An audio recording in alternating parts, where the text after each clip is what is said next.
The following stream contains mature content and subject matter. Viewer discretion is advised.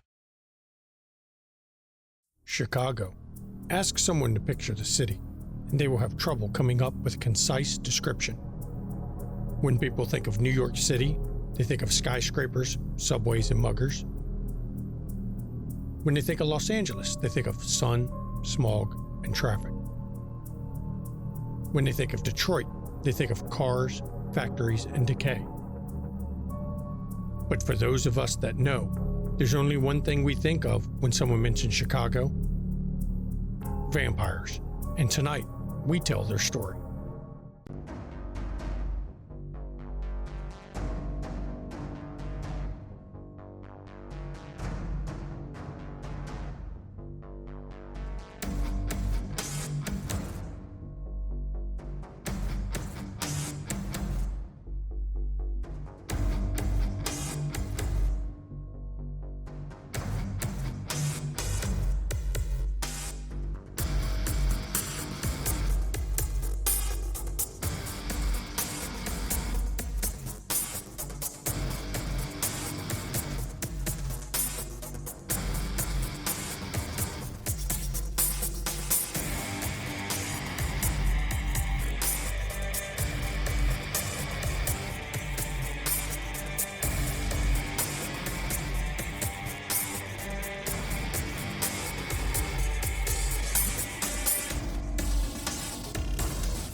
Good evening and welcome to McStabber Studios' Windy City After Dark. I am the storyteller, Shanky McStabber. And I'm Relindare, also known as Mama McStabber in Twitch chat, and tonight I'll be playing Jacqueline Duron of Clan Ventru. Good evening, I am the Ivy Raven, and I play Genevieve Schutz of Clan Gangrel. I'm Urian, and I'm playing Roscoe Acres, Clan Tremere.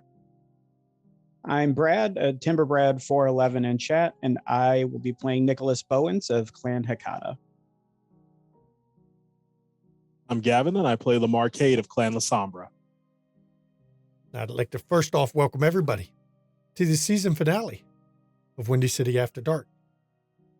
It's been a fun season, and, well, a number of things are coming to a head tonight, and we're going to see just what that effect is on the kindred. Speaking of kindred, Nicholas, there is something you wanted to do tonight, isn't there?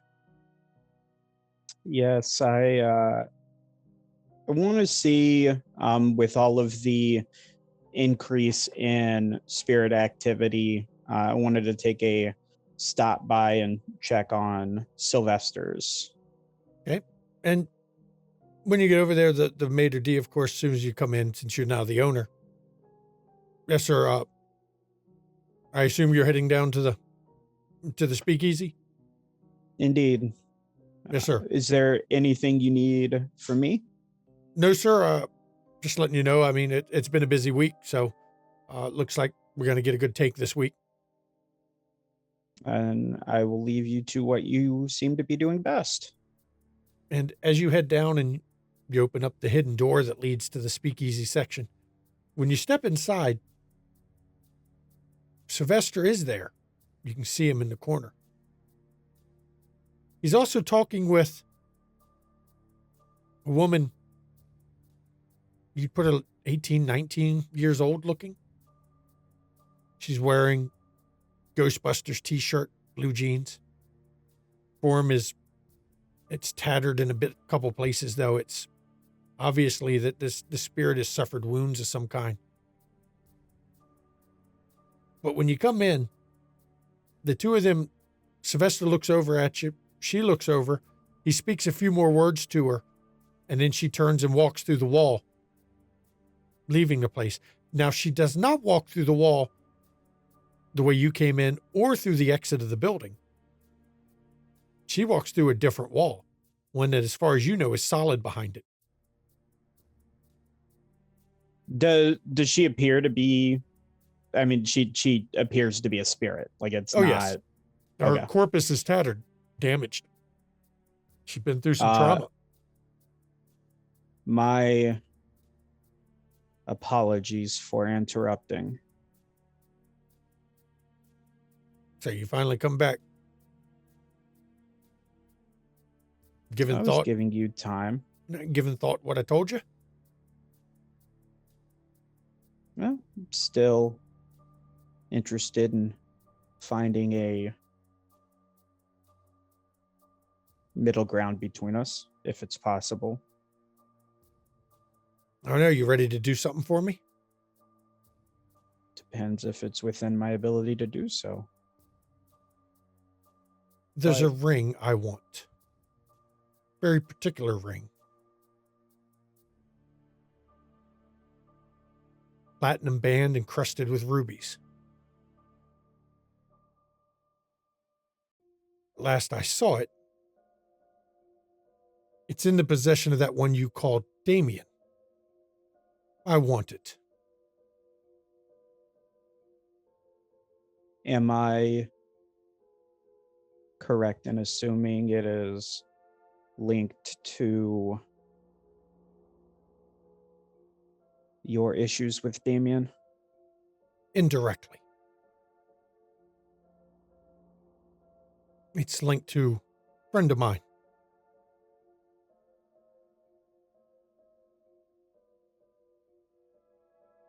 Were I able to acquire this?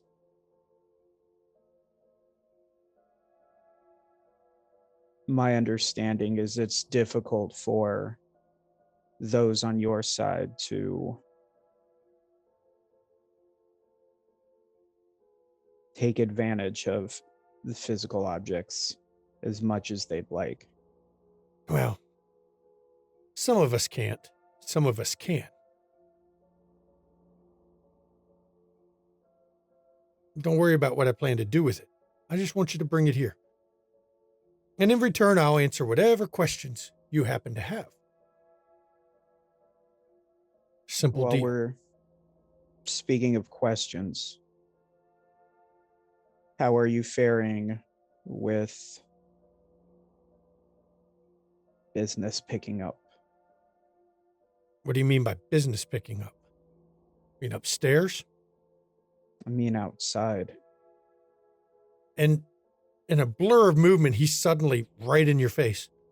What do you know about what's going on outside?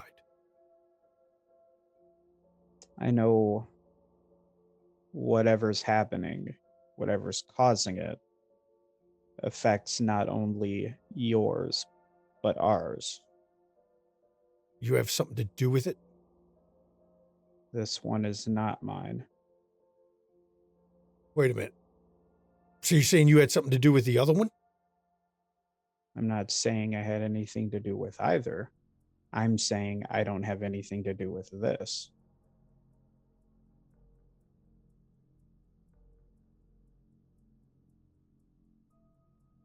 I don't know what you know, but something bad's going to happen.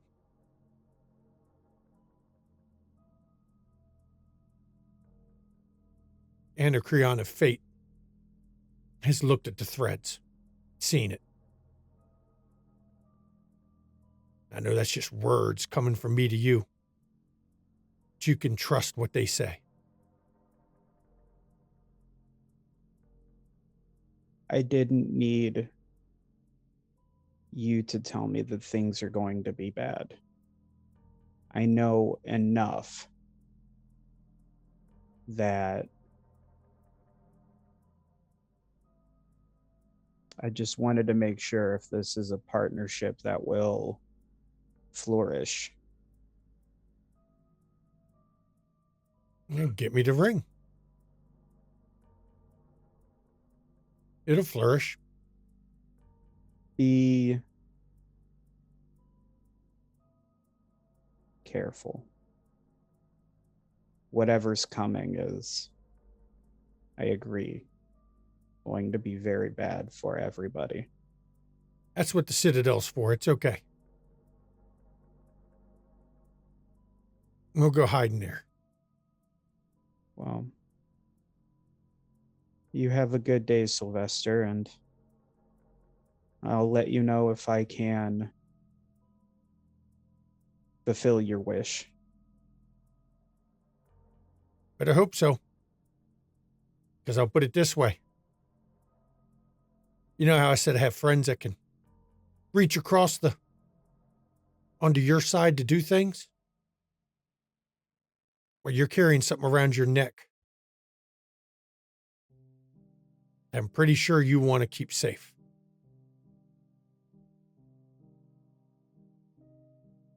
Understand me, Wraith. You threaten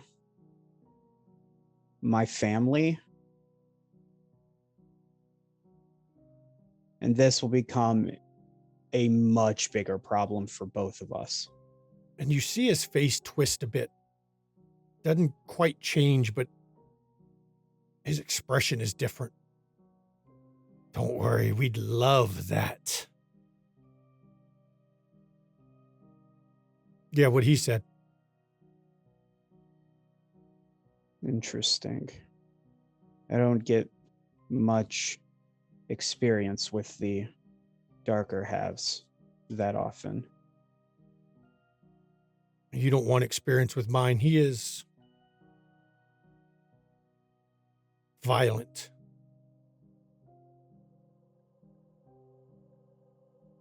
Violence begets violence, Sylvester. That's what they say.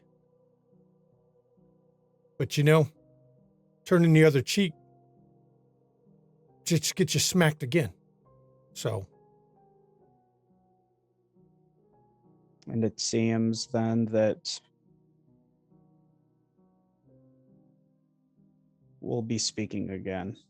Oh, I'm sure. One way or another. I'm sure. And then you see him turn, and he walks through the same spot in the wall that the other one did. As soon as he walks out of that spot, I want to see like walk up to the wall where they're walking out. Does there seem to be any sort of on this side, any sort of like door or anything? It's a paneled wall, but you can actually see with the gaps in the panel because it's rough panels. Looks like solid bricked up stone behind it. I want to like knock along like the panel where they walk through just to see if it's like hollow on the other side. Roll, what to roll, Nicholas? Let's see. Intelligence and investigation? Yeah.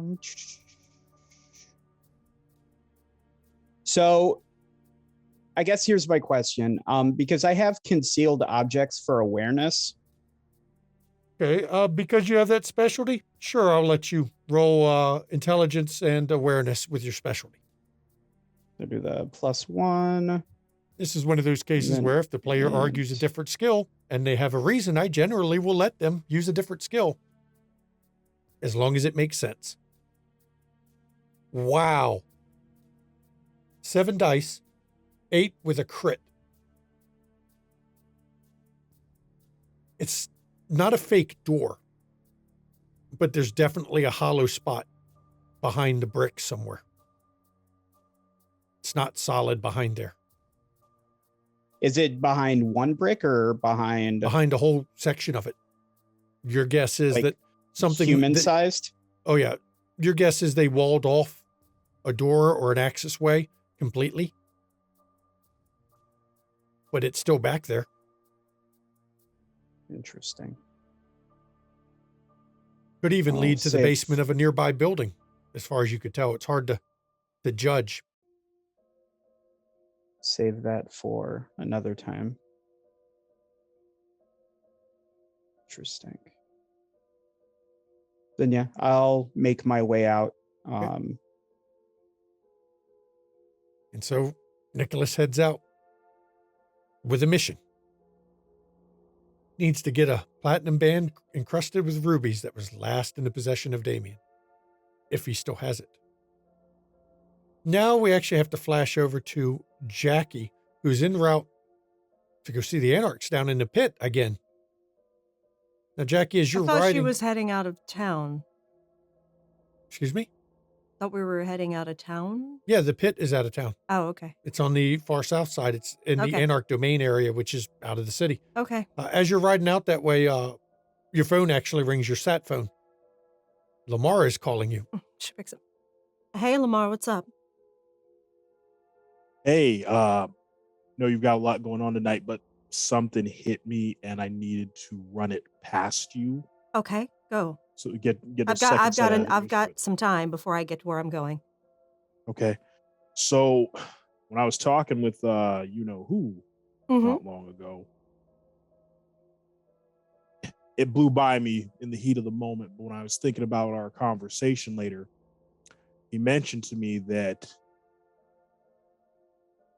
Lucinda was the way he put it. How did he put it? Give me a second, because it's like he feel like he had some information that he shouldn't have had.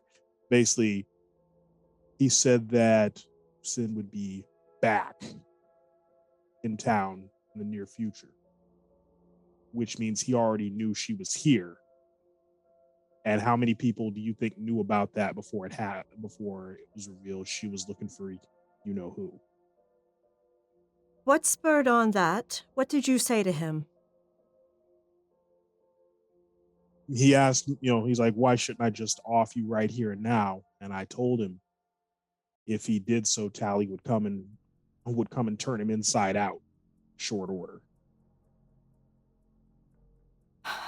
Okay, so he knew Lucinda had come in, but Tally may not have known why. But he was aware that she was here. And he said she'll be back, or that she would be back if Tally got involved? That she would be back. Okay. Like, he sounded if that went down the way. way that he threatened, that it would be bad for him and everyone else. Got you. Yeah. Got you. Okay. Bloody hell, there's a leak somewhere. Because I know no one in the Coterie has been talking about it. No. Hell, I haven't even informed the newcomers of all that went down. So,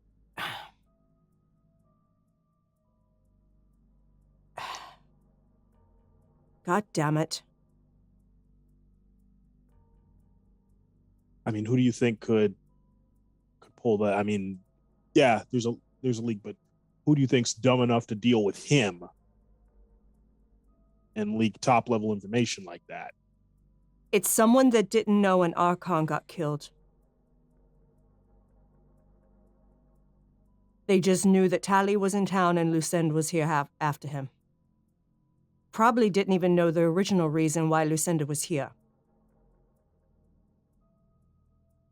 which was to hunt Dolly.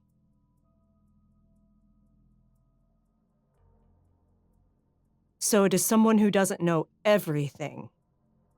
So that eliminates anyone in the Coterie. Right.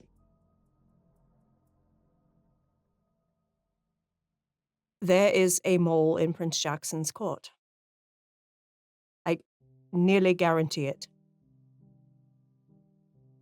It's possible. I don't think it would be one of the wolf pack. No. I really don't. Archon's got to be smart. Yeah, Archons have to be very fucking smart. And there is someone in Jackson's court that is working with Alphonse Capone. Now, I mean, maybe, well, we can strike off Jackson because he's not going to No, he's not going to definitely do not it. going to work with the guy. Maybe even Sovereign. Well, Sovereign's backing a fucking La Sombra, no offense to you. No, none taken. But yeah, he's definitely. Yeah, I don't think he's going to be. But Capone. I don't know. But that is good information. Oh, by the way, you said that you had to help him in some way to end One-Eyed King, right? Yeah, that's his big mission right now. I have something you can use for that. One of his people are going to be in contact with you? Yeah, probably been watching me now. Who knows? Perfect. Tell the individual that contacts you from his organization that the One-Eyed King hides and traverses the city in the Undercity. Happy hunting. Oh, that's good. Then after you deliver yeah. that message, give me a call, let me know. If I'm tied up in my meeting, it'll go to voicemail, but I will respond to you as soon as I can. We need to get together and talk to the sheriff and a representative from the Wolf Pack. While Capone's Right. people are distracted in the Undercity, we are going to have them go after the Anarchs from Gary. I think I know where they're hiding. I am here for this. All right, I'll pass that message along, and then you tell me when. Yeah, because ready. I want you there. You are a witness. You are an eyewitness to Alphonse Capone existing. And we are going to Hopefully- report it. Let's hope they don't decide to, end me for letting him go. No offense, they really wouldn't expect you to take care of that. Okay, good. Not alone. Yeah, there are better ways to commit suicide. Exactly. So, yes, definitely just let me know after you speak with that individual and we can arrange. I will work on arranging a meeting. It'll probably be in some Elysia somewhere where we can speak to both Damien and a representative from the Wolf Pack. All right, sounds good. I'll get in touch with you as soon as I'm done. Oh, excellent. All right, well, if you need anything else, just let me know, Lamar. Will do. Take care of yourself. Mm-hmm. Bye-bye. And Etienne looks back after you get off. Ma'am, we're here. Oh, excellent. Thank you. I'm going to wait out at the car as usual. Mm-hmm. Excellent. And if someone decides to take a peek at the car again, just take off. I'll let you know when my meeting's over. Yes, ma'am. And she gets out and goes into the pit. And as always, when you get in the pit, the music is loud. Hmm? It is angry. It is some serious punk metal tonight. And the pit, as it's called, the big mosh pit, is full. But when you step in, I mean, it's packed tonight. And you don't see anyone you recognize at first. But oddly enough, you're not there long before Maldavis comes over. Hello, Jackie. Hello, Maldavis. If you're looking for Anita, she's not here tonight. Actually, I'm looking for you. Well, that's wonderful, I guess. You said you had some things you wished to talk to me about. Well, you can go sit over in the corner somewhere. Sure. And she takes you over to a corner booth, away a bit from the speakers. Now, it's still hard to hear, but I mean, is what it is. And she leans in. I got the riot act from Joe, right? Got the riot act from Joe. What on earth could Joe have to say? I was perfectly pleasant with him. Well, no, I got the riot act because apparently he hadn't told you his name was Joe.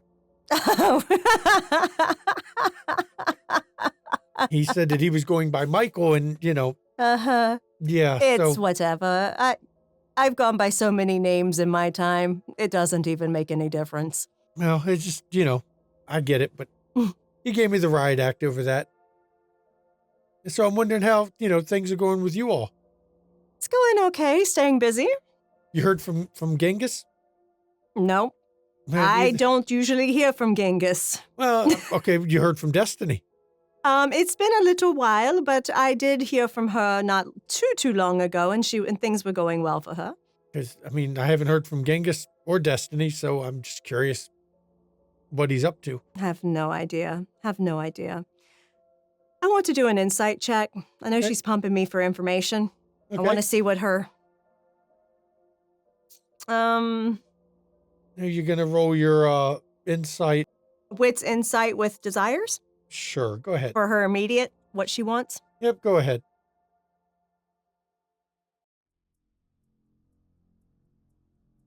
Just as we're conversing, just to kind of get a read on her, and I'm going to willpower that. As you're doing small talk and back and Yep. forth. So far, you have 3 successes on 7 dice. That's a moderate success. It makes it 5, which pushes it up to a hard one. As you're bantering back and forth, she's dancing around it, but she desperately wants to know why you wanted to see Anita tonight. Jackie didn't want to see Anita tonight. As far as she knows, you did. So, Southside's been like a whole ass thing. Don't get out there that much. It's kind of close to us, but it's a little bit too close to Jackson. You know, we can't, only 2 of us allowed in the city. So I don't get to go up in there that often. You know, that's interesting because I think there's more than 2 active in Southside right now. Well, it's possible. You know, there's a number of us, and not all of us do exactly what the Baron wants us to do. Really? Well, you know, it's a thing, you might say. It's the days of princes and baronies and all that. It's kind of overdone. So in a fair society, we all don't have to worry about that, and we all do what we want to do. And in the case of those that you may be referring to, they probably are just doing what they feel like doing. Are you sure they're not from Gary?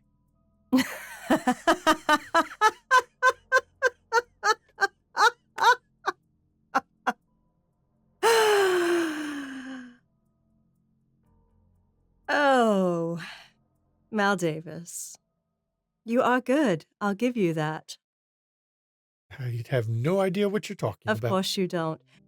Yes, I'm certain that some are from Gary, but there are others that may not be. Well, like I said, the Baron doesn't control all of the people under her. And Indeed. some do what they want to do, and Needless to say, message was received. If you have people there, take them out. she kind of leans forward even closer. What do you exactly mean by that? Shooting cops? Now, if I knew anything about that, why would I need to pull him out? Higher authorities are about to head to Southside. Protect your people. One of them be that bitch Alexa? Probably not. Damn. Yeah. I was hoping. Well, if I can arrange it, I'll try, but probably not. Yeah. I'm not particularly a fan of hers either. Yeah.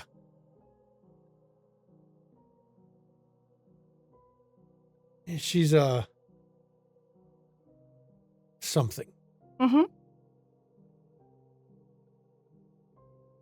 Okay, well, I'm not saying I know anything about Of course you don't. I don't know anything either. but I'll make a note. Mm-hmm.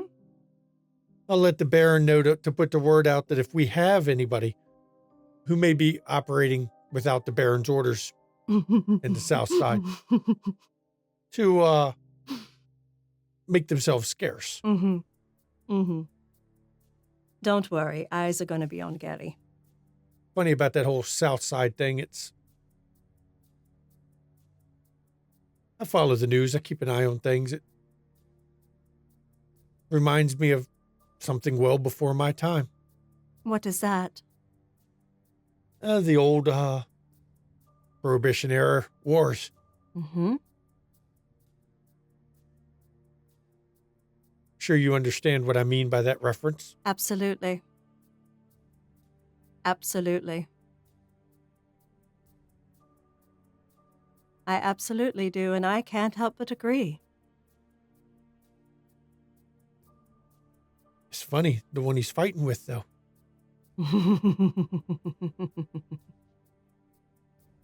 I've seen that blue eye before. Have you? Oh, yes. That's all I'm going to say on that. That's all you need to say on that. I guess we have a common interest in this one then, huh? Absolutely. Now I want to roll an insight on her desires. Okay, I mean, her ambitions. go ahead. Mm-hmm. You can roll wits insight with your specialty, of course. We pull her up real quick because I'm going to have her roll against you on this one. Oh, we're going to go for the gusto on this. As soon as I can find where I nope. put her. That's 6 with a crit. Okay, give me 1 second. I want to. Going to use composure and subterfuge to hide it. Nope, that's not it. Wrong one. Not using streetwise against you. That wouldn't quite be the right die roll. I didn't realize I was muted. I rolled 6 with a crit. Okay. You can tell she's trying to hide what her feelings are on it, but it's obvious she's. I mean, 6 with a crit's hard to beat. You think she actually believes that hogwash she was saying? She wants to see an end to the princes, the barons, and baronies, where everyone's on equal ground. Hmm. And from Jackie's point of view, I'm sure Jackie has opinions about the possibility of that one. I find your idealism refreshing, Mal Davis. Gotta have a cause, right? Of course. Of course. You know, I'm stuck around Bruja all day. I gotta. You know, when you're one of the clanless, they say that you don't have traits like the rest of you, but we have our own traits. Let me tell you something about traits when it comes to our kind. Most of them come from who we were as people before all this. Sometimes not having some of the problems that those that call themselves pure have. You end up with something a bit more powerful than was expected. I agree. I agree. Well, I don't look down on you at all for it. You don't, but some do, but it's okay. Like I said, The city's full of assholes, Ma Davis. well, I trust me. I used to be one of them. But you'd be amazed how many less assholes there were if we tore down the whole structure of it. And everyone was just judged on individual merits, wouldn't it? It is a nice idea. It is. I've existed long enough to become a cynic. Did you know that every cynic, deep down inside, was an idealist who got really disappointed? Yeah. I've had my share of disappointments. I've been to rock bottom more than once. But you know, one thing that this unlife gives you is the ability to pull yourself back up. That is true. I've done it many times. As long as I'm not dust, That's right. I still have some in me. Well, tell Joe it was a pleasure working with him and not to be upset with you for revealing his name. Oh, it's all right. He knows, well, he knows not to cross me at least. But as he puts it, you know, man's got to have his secrets. Of course. Of course. Well, honestly, I wasn't here to see Anita tonight. No, you came just to see me. I did. I'm touched. You should be. Well, You should be. You interest me, Mal Davis. you know, I interested a lot of people, and that's what got me in trouble. I understand. My desire isn't to put you in trouble.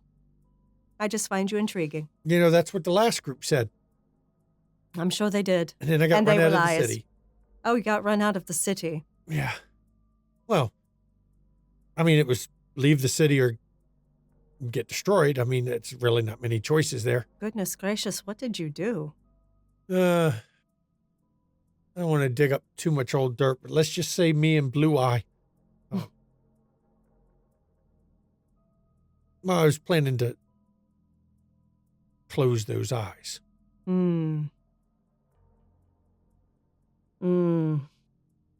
Yes. And your clan doesn't take a liking to those who patricide. I mean, it's not my father, but same thing. Regicide, I guess they call it. Regicide, yes. Yes. I can see that being a problem. Yes, I'm surprised you were just exiled. You know, I'll be fair about that. So have I. I kind of didn't expect to. And I still don't know how I didn't. That is interesting. I had help from somebody. Obviously, somebody was looking over your shoulder. Yep. Well, goodness. I'm going to give you another warning as a favor for the information that you've given me tonight, because you have been very, very generous in this conversation. Well, of course. What do you got? Make sure that you and Anita protect your people. There's a storm coming.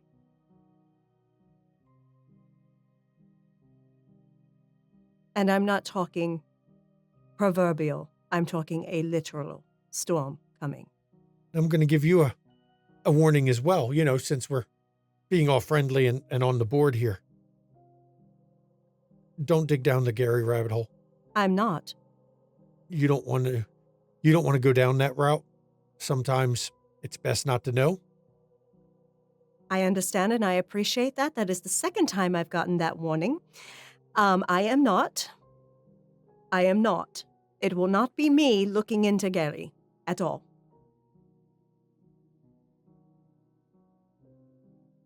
And I'll tell you something else.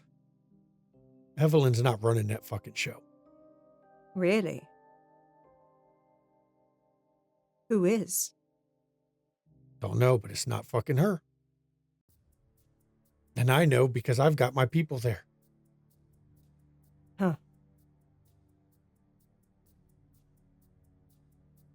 Interesting. Well, Well, you have a good night. You have a good night. Thank you for that. And she actually gets up and walks off. And you go see her. She goes over to talk to somebody that you know by reputation, and you've seen him once or twice in Elysia. She actually goes over and she's talking to Balthazar, of all people. You've seen him in Elysia once or twice, but he's also supposedly Camarilla. Well, this shows lie to that. And she... Well, you're Camarilla too, and you're here, so... Yeah, but I'm not hanging out to have a good time. When you get back out to the vehicle and you get in the vehicle, Etienne, ma'am, he points out the front window, top of the building. You see him up there? And you can just see a guy with a rifle on top of the building. It's the same guy who walked by the vehicle last time we were here. Interesting. Any further discussions these folks want with me, we're going to have to do it somewhere else. Thank you. Yes, And ma'am. we leave. And the two of you drive off, leaving somebody you don't know his name yet. But he definitely seems to be a problem. Now we're going to flash over to Lamar. Because Lamar, you, after you get off the phone with Jackie, you need to hopefully have Nick find you or you find Nick. any particular way you're going to go about it? You going to look for him, or you going to just wander the street and let him find you? No, I'll hang out maybe a block from the Italian place. Okay, give me your wits awareness, please. You know, we always got to check your wits awareness. Of course, of course.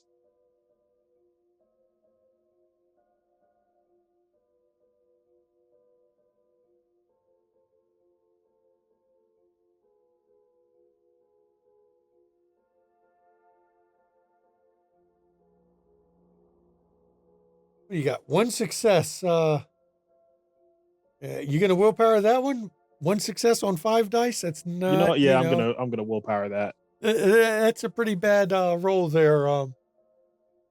That's positively well, the name that shall not be uttered. Like, because I've been told if I utter that name on stream again, I'm going to get stabbed by my wife.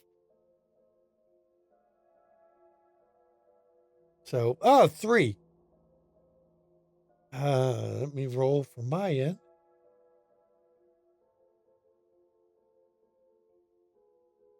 Now, he who shall not be named has infected that guy's dice. Yeah, that's the hope, isn't it? As you're standing there, Always. you don't hear a noise until suddenly behind you, you hear a whisper. Can I give you a little kiss? Just who I was hoping to see tonight. When you turn around, Nick is standing there. You know he wasn't there a second ago. You don't do too well seeing someone who's hiding anyway. So you come to buy me dinner first? I know this nice little Italian place right up the street. As fun as that would be, I don't think it would, well, it wouldn't end well for you this time. Yeah, Italians never really agreed with me anyway. Yeah. So, you know, it always gave me indigestion. Still does. and yet you partake of it often. No, I just work for him. Business. I can respect that. You know, So, I figured you could. I used to run with your kind long time ago.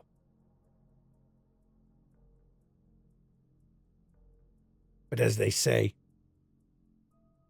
times change.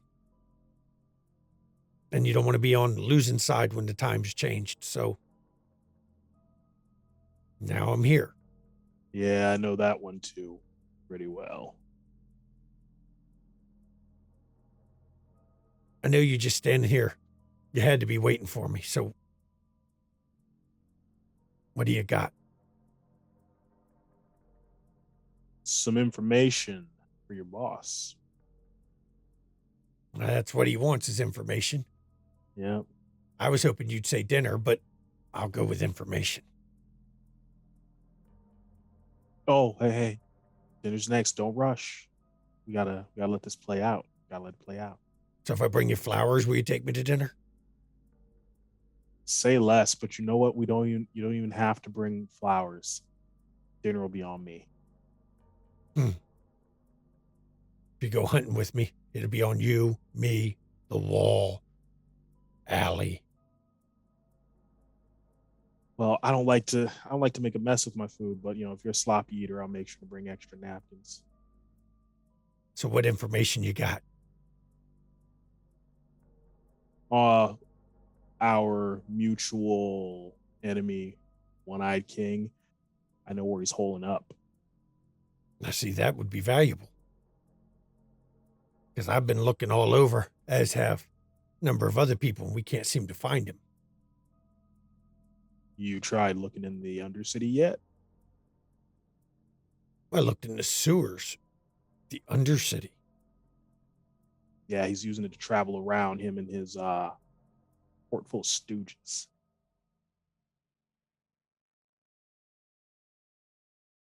Now, how do you know all that? Because I sweep sewers pretty often and haven't caught him coming and going. Let's just say my brood hasn't seen anybody down there either. in our warrens. I've been doing my own research on that guy, and you got to think no one else has been able to turn up hide or hair of him here up the top side, but he's getting around. He's moving all through the south side. There's only one other way he could be doing it, and he's not flying either. So there's only one other way he could be doing it. Only way you could do it is if you had one of our clan helping him. My clan, I'd say. Yep. And I have it on pretty good authority. He's got some people. He's got a few members of your team helping him out. Might be how he's avoiding your people. Well, thank you, Lamar. I guess technically I owe you dinner now. You've given me something fun to do.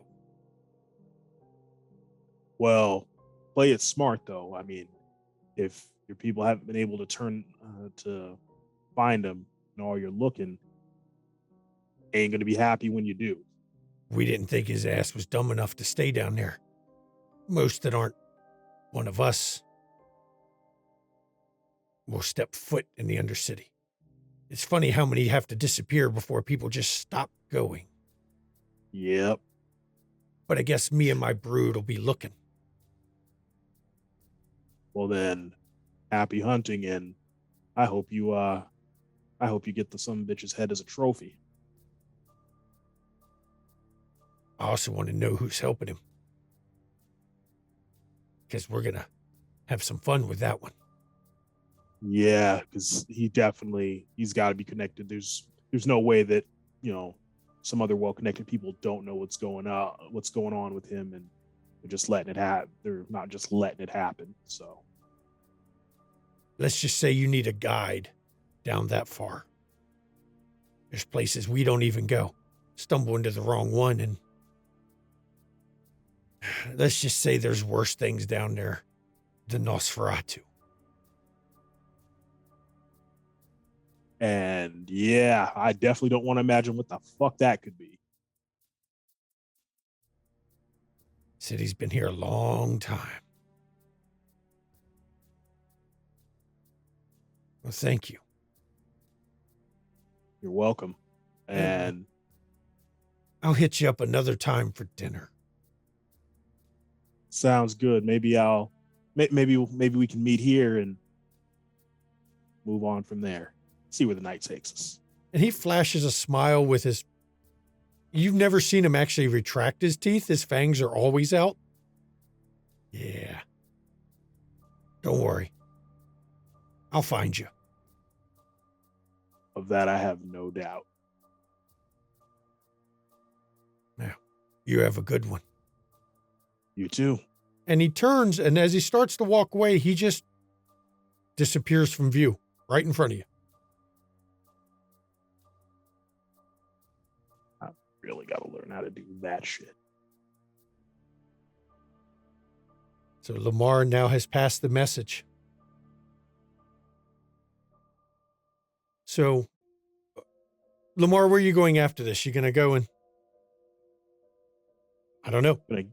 Gonna get in the car, head to the club, and then when I get there, I will ping Jackie and let her know that the meeting went better than I hoped. We'll be waiting for your call. Okay. Now we're flashing over to Jenny. Jenny, you've asked Amelia to meet you at red number 5. Indeed, I have. And when you get up to the door, there's a long line as always. Mm-hmm. But the guard, big man, looks more like a wall than a guard, but he's covered in tattoos head to toe. He stares at you for a few minutes, and you can feel him almost boring into you. You can go in. You're clear. All right. Thank you. And then somebody in the line, why does she get to go in? And he just lowers his sunglasses a little and just stares at the guy. Genevieve turns around and just like, it pays to be rich, bitches. And she flips off the crowd and then she walks in. And when you go inside, this place is packed again. It's always packed. And I mean, the main room, it's a hip hop beat, but it's dancing hip hop. So the floor is one mass of people grinding up on each other. And it's just a mass of humanity. You can feel the emotion in the air and the charged sexual energy. And as you come in, you see Amelia. She's actually talking to somebody at the moment as you come in. And I'm going to share an image. Let me pull this up here. Here we go. Oh, no. Come on. Let me share the image. Let me share it. Thank you. Talking to African-American woman. She's got very thin build, small breast, big huge brown eyes with flecks of gold, delicate nose. Her skin is actually the color of light bronze. She's very striking as she's standing there. And she's actually just, her and Amelia are in a conversation, laughing and carrying on. It's obvious this is a friendly sort of conversation. And when Amelia notices you, she just waves you to come over. Genevieve will approach them then, so. And when you get close, Amelia, Genevieve, this is Urzule. Urzule, she doesn't really run this place, but she's a fixture here at Everett number 5. And Urzule turns and looks at you. Hadzi mentioned meeting you. Yes. Genevieve extends her hands. A pleasure to meet you, Azule. And Azule actually takes your hand and she kisses it. Always nice to meet another lady in the place. It's Hey, you know what? Just had a first tonight, so thanks. Well, what? She looks over to Amelia and Amelia laughs and goes, Azule likes to kiss everybody. Watch out for her. Oh. And Azule just looks at Amelia and rolls her eyes. No, I don't kiss everybody. Mostly. Okay, so special, but not too special. Oh, I got you. Okay. And Azule looks you over and she kind of she stares hard at you. Let me get you to do a composure plus subterfuge, please. No, you're not deliberately trying to hide something, but she's trying to read you. So I think that's the best combination to avoid her getting, too much of a read on you. Yeah, I'm gonna have to rouse because I have no dice. Yay. Okay, so Surge. Jackie is not the only one who can do what? Jackie's not the only one who can do insights on people. Yeah. I just don't have any dice for subterfuge, so we're gonna reroll that one just in case.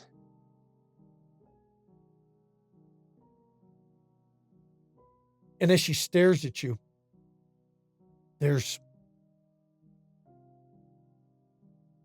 her eyes briefly shift from gold to a blood color.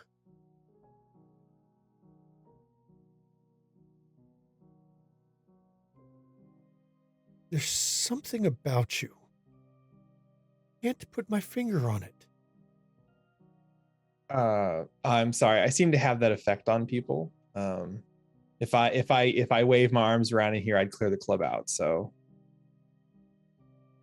you should come to one of the shows I do in Boys Town. Now that's speaking my language. I will have to look into that. So, and she pulls out a business card and hands it to you. The business card says House of Lilith, Urzule, mother of all, or mother above all. Well, thank you for the business card. Genevieve is going to try to not make any kinds of faces, and she's going to stick it into her pocket. And Amelia goes, that place, Urzule has one of the best. The drag competitions there are amazing. That's how she got the name. And Azule just smiles and says, yes, it's an honor in the drag community to be named Mother Above All? Yeah, I have not been able to take in as much drag as I would like to, but Chicago seems to have a good scene for it, so maybe I'll have to add some more into my schedule more often. Azule, again, has a strange look, though her eyes have gone back to gold and have not shifted again. You definitely should come visit. Something odd here.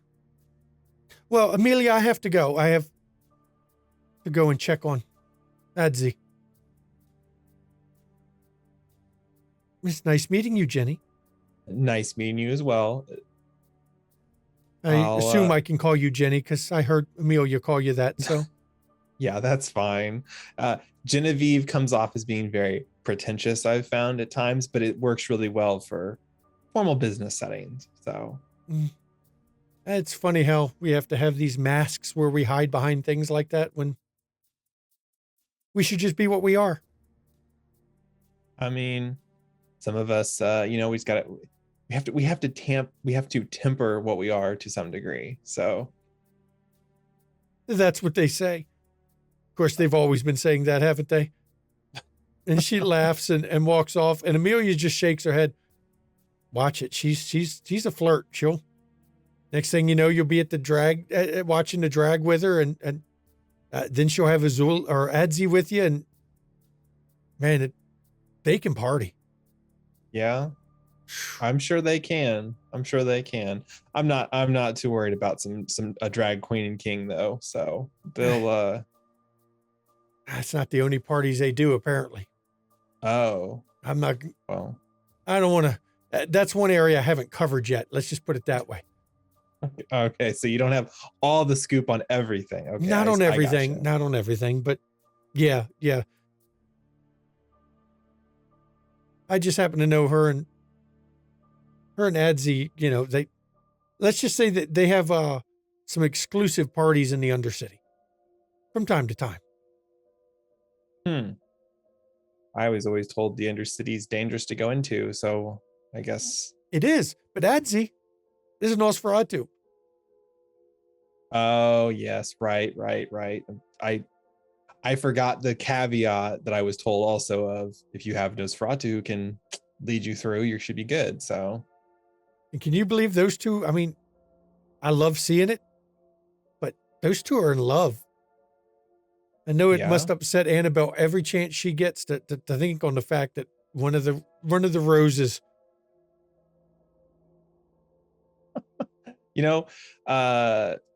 Genevieve leans in close and just says, any sort of thorn in Annabelle's side seems like a positive to me. That's generally, I think most of us think that. But I'm sure you wanted to meet with someone while we're here. You want to go in the back room where we can talk, where it's a little quieter? I mean, out here we can talk. Of course, nobody will know shit what we're saying as loud as the music is, but it's. No, that would be great. I'd like to kind of sit down for a minute anyway. So, and you see her, possible. She leads you to the back. There's a set of doors towards the back, and the door on it just says private lounges. But when you open it up, it's not that private. It's a small bar. It's well insulated, so the music's a lot lower in there, dimly lit. And there's a couple people in there, but none of them that you recognize. And she takes you over to one of the corner booths. Because this is kind of a thing that Bennett does here. He makes it so that you can have quiet meetings in here. And he likes to call it the dark room because it keeps the light so low. But he's got a flair, okay? It's a thing. Yeah. When you meet Bennett, I'm surprised he didn't greet you. Normally the doorman tells him when one of our kind comes in. But he's probably knee deep in floozy tonight. So. Well, I mean, good luck. Congratulations to him, I guess. I will say the doorman, man, he needs to work on his, his personal interrelation skills, because he just stared at me. Oh, that was him checking you to see what you were. Oh. He figures anyone who doesn't stand in line either is going to be a kindred or a troublemaker. So he tries to determine which one you are before anything goes forward. Gotcha. So am I to assume that everyone back here is A-lister, as it were? No, not in this room in particular, but as long as we're talking soft, nobody can hear us anyway. I don't think he has Gotcha. anywhere. Not that I know of. Bennett doesn't really Oh. do anything that's our No, kind only. that's perfect. That's perfectly fine. I just wanted to make sure so that I didn't do any social faux pas, as it were. So No, you don't have to worry. Bennett's pretty lax about that. when she says that, Genevieve actually turns on Eyes of the Beast. She doesn't actually want to sit in the dark. She wants to see what the fuck's Okay. going on in the room. So, And you don't recognize, there's maybe 11, 12 people in here. Most of them Mhm. sitting in groups of 2 or 3. Nobody is in here alone. Because they're all obviously here to talk to each other about something. And every single table, they're whispering to each other. Just so I don't take your entire night. First, how's Tatiana doing? Man, she'd be here with me tonight, but her youngin'. Oof. He- Is he a he- troublemaker? No, he's not learning. Oh, I mean, the rate he's going, I give him a month before he's in crisis at school. I'm just, yeah, we're trying to avoid that, but he's just not wanting to listen. Well, if you need help, if I can be of assistance, just hit me up. Not sure what I could do other than scare the crap out of him, but Now, she's gone full bond on him, so he's really. The thing is, he finds new ways to act up. The bond is doing what it's supposed to, but he has good intention. But you know what they say about the road to hell, right? oh yes. And boy, he's putting in a superhighway. oh, that poor schmuck. Yeah. She's patient. She is a damn angel. I'm telling you, she's so patient with him, but she only smacks him into a bookcase once or twice a week, maybe 3 or 4 times.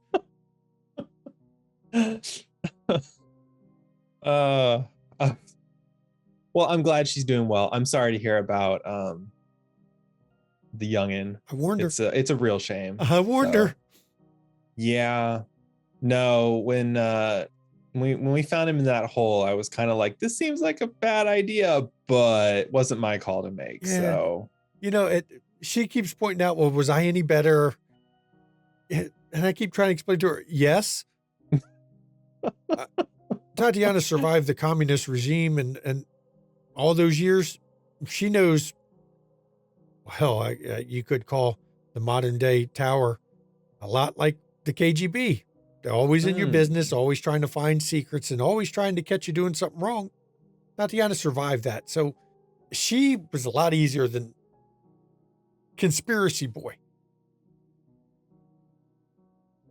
Yeah, I can see how that would be advantageous in a in one that you take on. So but speaking of one who I'm wishing to not take on, but I have a odd interest in a one Mr. Bobby Weatherbottom. Yeah, he's kind of the go-to guy for half the kindred in the city when it comes to tech, phones, computers, that kind of stuff. Interesting. I did not know that. I'd heard he had been replaced. He had been working for Mr. Ballard, and been replaced by another, but I didn't know that other kindred were utilizing his. Ballard uses Gabriella, I think, Hound Gabriella. If you, though I've never seen her do any Hound type things, but Hound Gabriella, I guess technically. But I mean, I know Sovereign and Ballard both use her resources, but Jackson and a number of the others, Jackson, Annabelle, Gracious, they all use Bobby as their tech guy. Okay. And then, I mean, I don't, but then again, I don't really do anything that needs it, kind of a thing, but I'm sure there's more. From my understanding, is literally half the damn city is going through him. well, I don't know. Bobby's kind of a dick.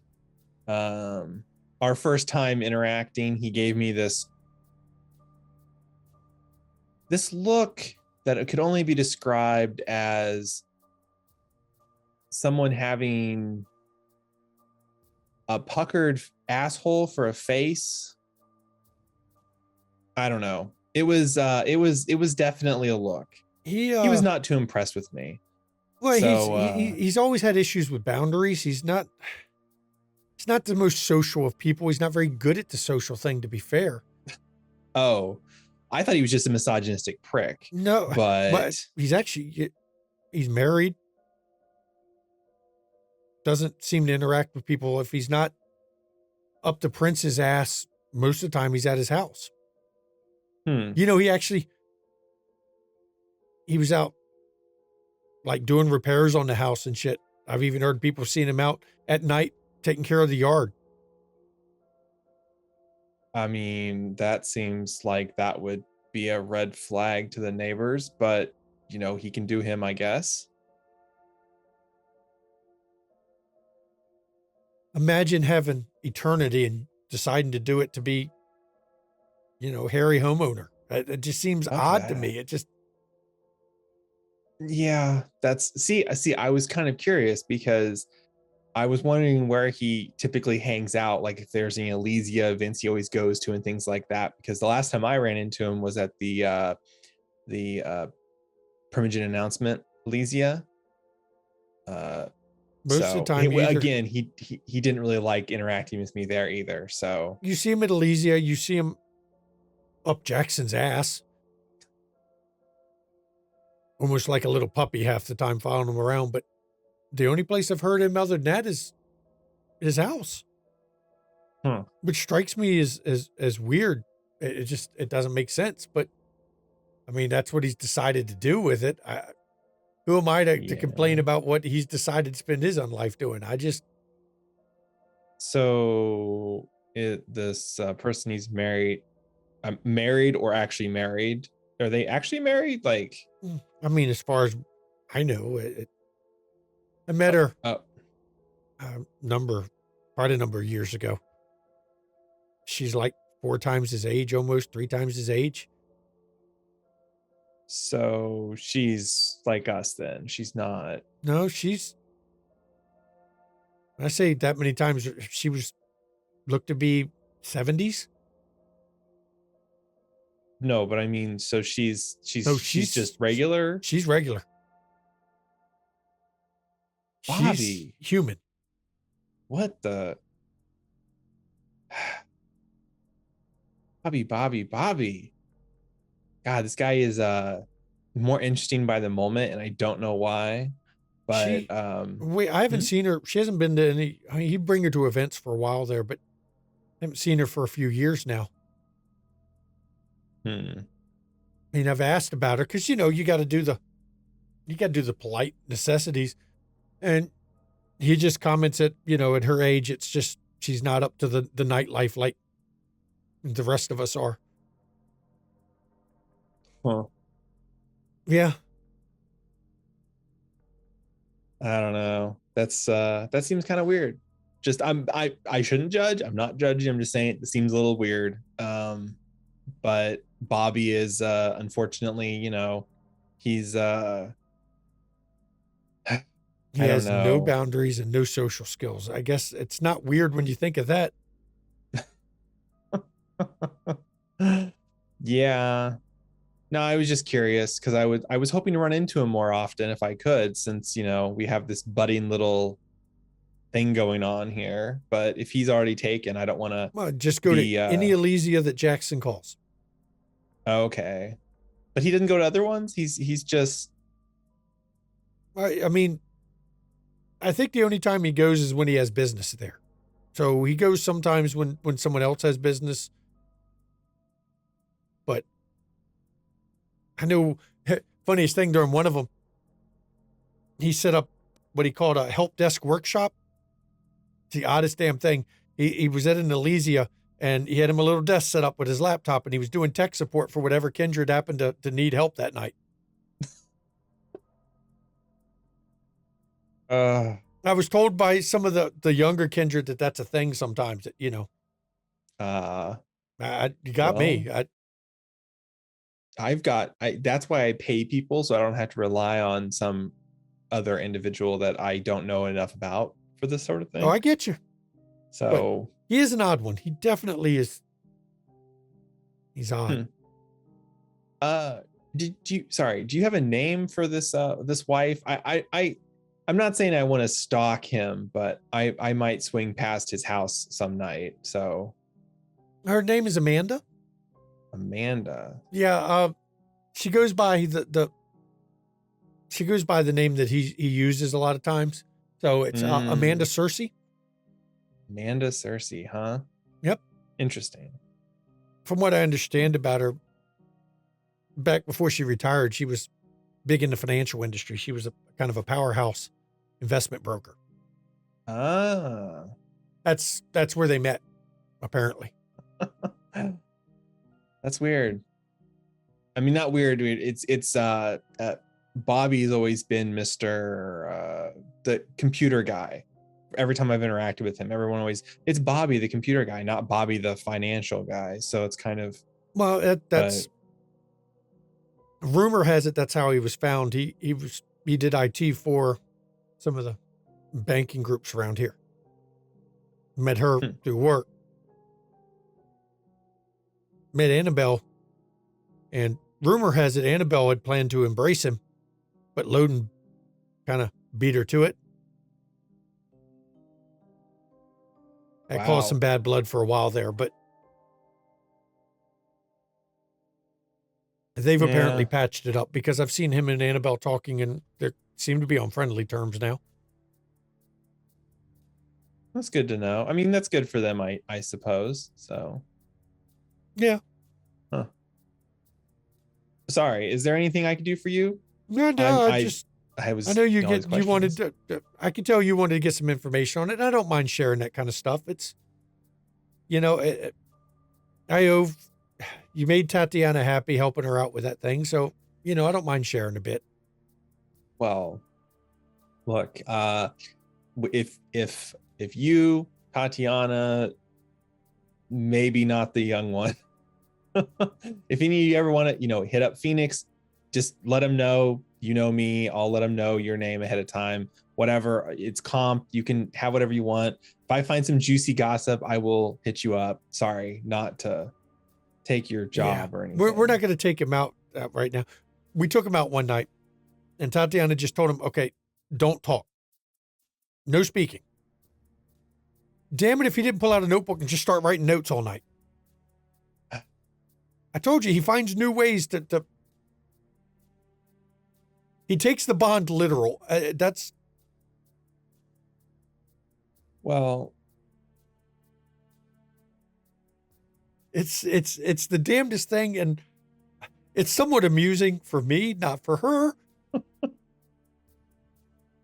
I think it's hilarious because, you make a bed, you lie in it kind of thing. She chose this.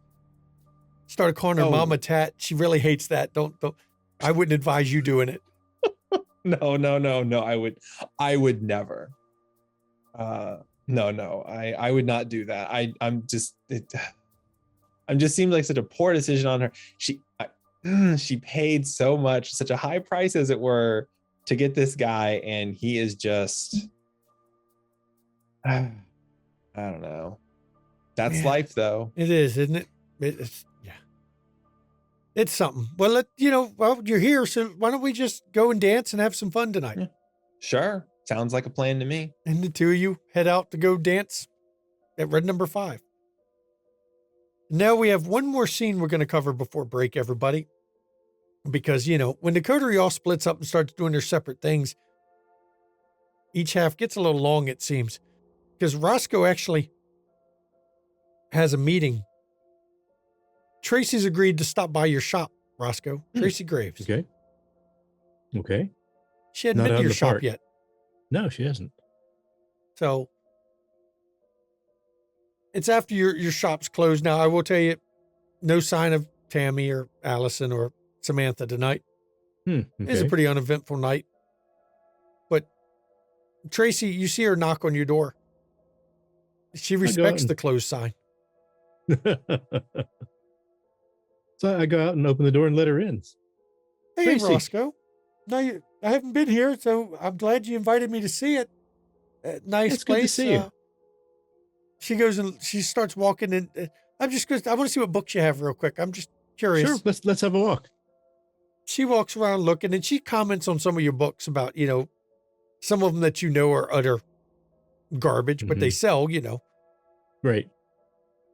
Got to make my money somehow. Yeah, well, I mean, you can't sell all stuff that's true because then you'd have a whole bunch of problems running loose in the city. Right. Yeah. As she's walking around, have you heard from Sun Shi lately? No, I have not. It's been a while since we talked. Did I tell you her circumstances as described by Abraham? Yeah, that's why she contacted me. Okay. But you've heard from her. Yeah. I talked to her about a week ago. Okay, good. I'm glad to hear it. Well, I'm hoping she's all right. She's But hiding. I understand why she hasn't talked to me because Abraham's watching me. She had her whole, I might as well just call it what it is. Her little cult that she ran. They've all packed up, house empty, went underground, hiding out. Even the one who pulls her strings? I didn't ask her about that. Hmm. Obviously, it's not pulling too hard if she hasn't, resurfaced or had one of the episodes where does what she's not supposed to. Yeah. At least whatever's in her head is got enough sense not to get, caught. Right.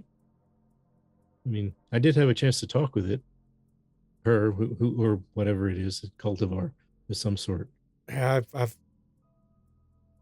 not got a lot of details. I haven't spoken to it. It doesn't seem to want to speak to me.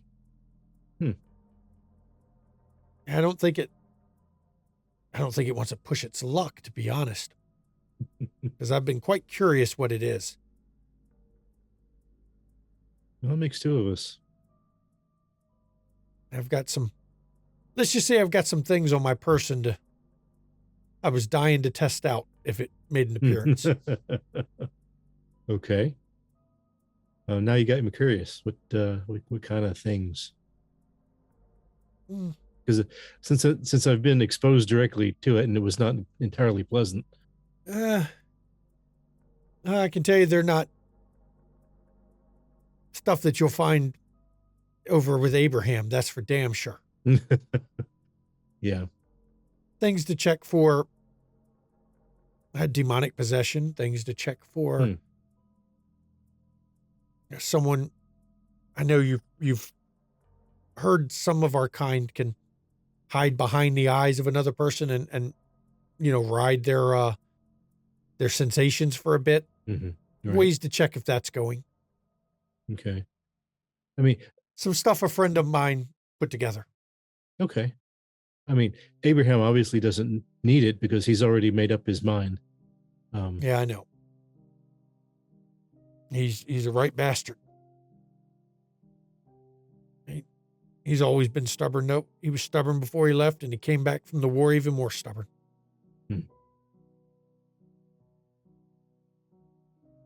I think, and not a little of that is whatever influence he's under from his tenant there in the chantry. You really think a neonate can? Tracy, you know better. She's no neonate. And her eyes get hard. What do you know about her? I know enough. Do you know enough to stay the fuck away from her? Yes, I do know that. She's dangerous as fuck. And just as old. Yeah. Now you know why I don't spend any time in the chantry. Right. Now you know why I have the friends I do.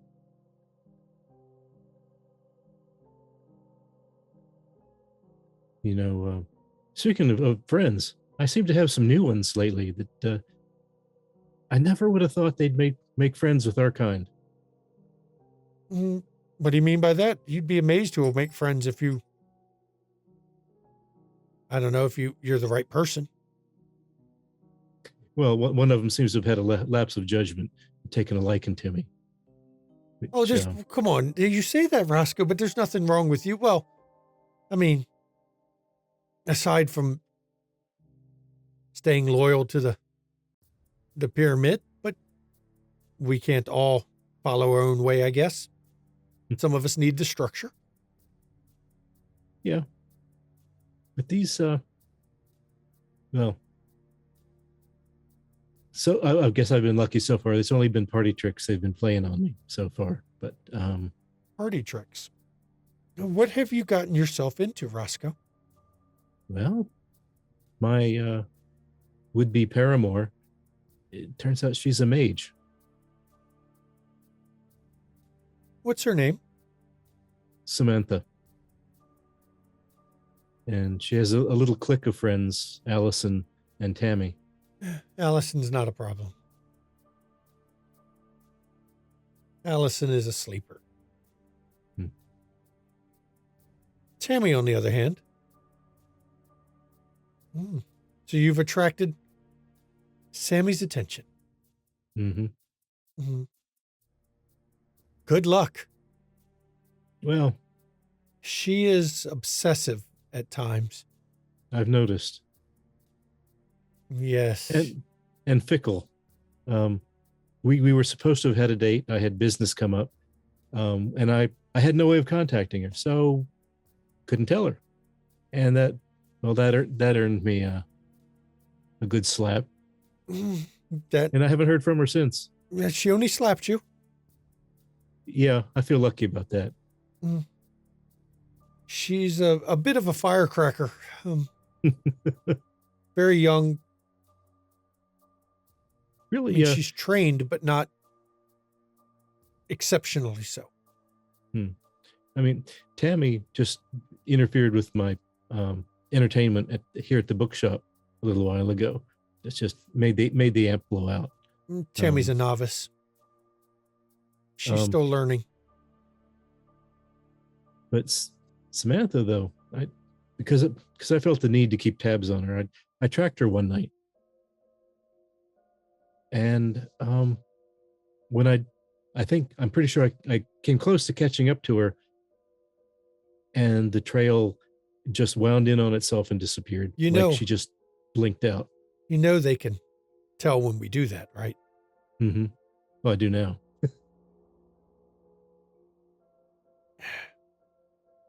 See, the thing about Samantha is she's got a natural aptitude. But hasn't learned finer control yet. I can speak with some people about that too. I can't promise much. They can try to rein her in and suggest, but it's not like us. They don't have princes in the light to enforce rules such as those. Right. Well, it hasn't been a problem so far. Just like little annoyances and tricks.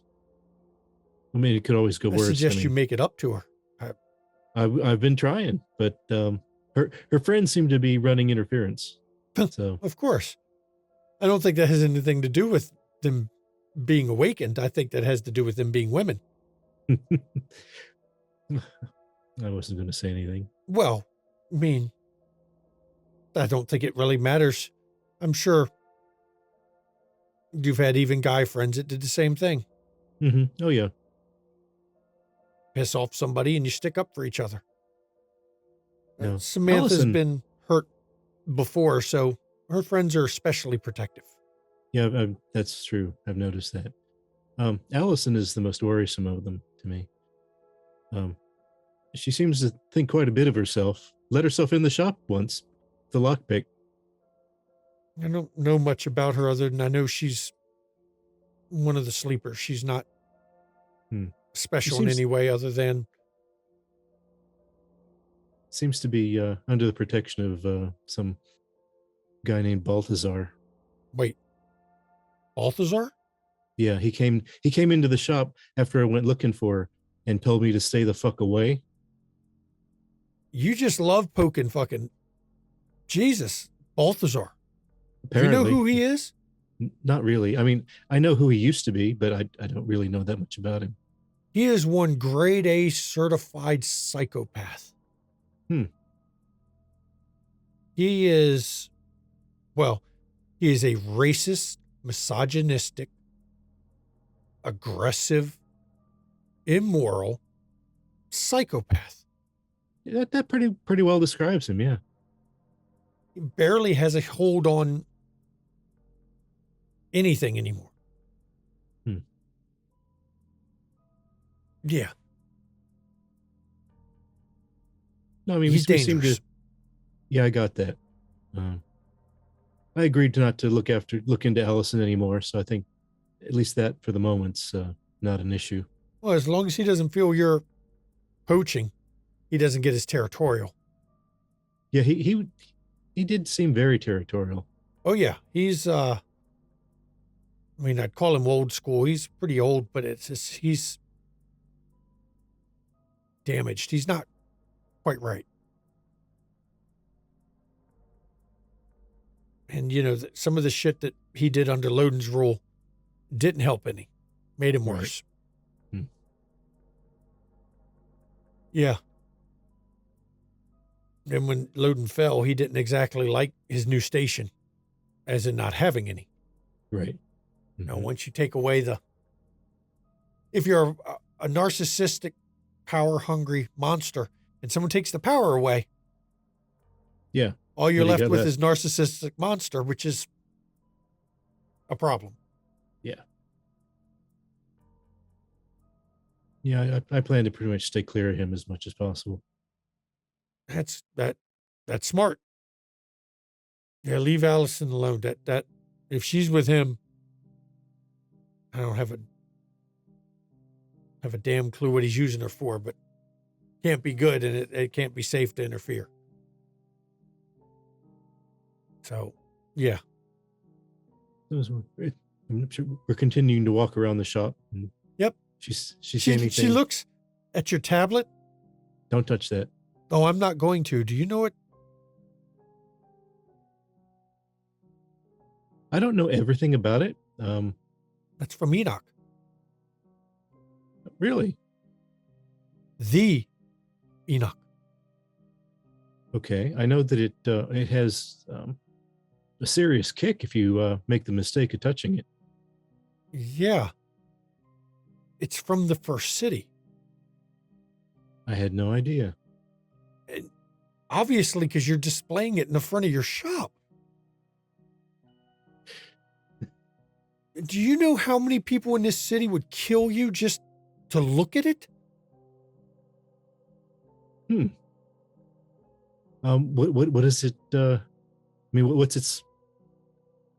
it all about? I don't know what it does, but I sure as hell recognize it. I've seen Okay. other pieces. It's broken. Right. All of them seem to know. Well, they seem to know who owns them. Really? They're aware. I don't know if it's aware or those I've talked to says it's some sort of weird. It's magic, but it's not normal magic. It's very old magic, very stuff we can't do anymore. Because I had some dealings with another book not too long ago that had a malicious intelligence to it. That What kind of shop are you running here, Roscoe? I'm really curious because that might explain why your other shop burned down. it might. It very well might. But you have to keep things interesting, you know. Wow. Interesting. Is that what you refer to this? You've got a tablet from the first city, a malevolent book. Well, I don't have it anymore. Wait a minute. Where did the book go? Well, let me give you a little rundown on its provenance. My dealer, who comes up with all sorts of really interesting artifacts, Oh, many of them God. from. You got it from the- Binway, didn't you? Yes, I did. Yep. Oh, wow. Okay, finish your story. I can tell And it- already this is bad, but go ahead. It seemed to pique the interest of the neonate at the chantry. She took a great deal of interest in it, but she didn't take it. No, Wait. It piqued her interest, but she didn't take it. No. Well, And- she did. Wait, I'm misremembering that. No, she didn't take it from you. No, she didn't take it from me. And this doesn't trigger red flags, Roscoe. Everything triggers red flag. Okay. I need to speak with your sire one of these days. Well, with any luck, she'll be here. You're joking, right? No, I'm not. I know who your sire is. Don't Mhm. ask me how I know. Doesn't matter.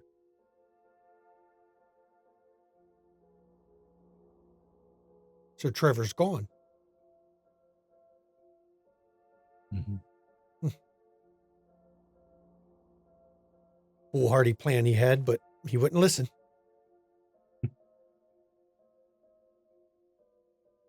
Trust me, I know who your sire. I probably know more about it than you did.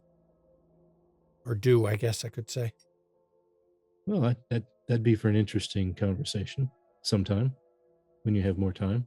Yes. Some of the secrets are not mine to tell. Oh, I understand. But maybe the three of us could get together for a dinner sometime. Not if you're going to bring any malevolent books. But what else did you No. have? She didn't take it. Please finish the book story because Well, it was written in ancient hieroglyphics that I had no way of deciphering. Apparently, she did. I had put it in the chantry for safekeeping, and she made use of it, and then kind of took it for a bit. So she didn't take it directly from me, but she did. well, of Keep course, it for a Abraham bit. would let her take whatever in the fuck she wants to out of that. I haven't figured out whether. I don't even know if it's Abraham anymore. Yeah, there's I knew something him. wrong with him. I knew him before he went east. Looks like him, acts like him sometimes. Something's There not might be the same. somebody else in there now. Yeah. Something is, he's different in a way that our kind doesn't, we don't change. Mm-hmm. No, I haven't thought to look at him to see if he has any marks. I would, I'd advise against that. Mm-hmm. I would advise not to go near the chantry. Oh, I'd try as much as I possibly can not to ever go close. Let him and her have it. Mm-hmm. But yeah, the reason I mentioned my sire coming here is I mentioned what's going on, and she doesn't like the way the chantry's being run. No, I don't blame her. And again, So, it's pyramid. yeah. You know, you could always join me. You make it sound very tempting, but are there any red flags? I 'Cause mean, just- if there isn't, then it's just not going to be. we're kindred. No, then there are plenty. In Okay. House Karna, you'll find is a red flag all its own. We are Kar- not liked. Karna. That name just came up recently. I don't oh. believe what they say. Half of it's true, and the other half is twice as bad as people thought. No, it came up with one of my coterie mates. Just brought up the name Tessa. Tessa, Yeah. that's Karna's child. She. The two of them had a falling out, but that's her child. Why would her name come up in conversation. Remind me exactly what's going on. That is Decker took her. Oh, okay. Yeah, it was a conversation with my other Coterie. Decker's taken her, and it is keeping her as a bargaining chip. Okay, I gotta roll something.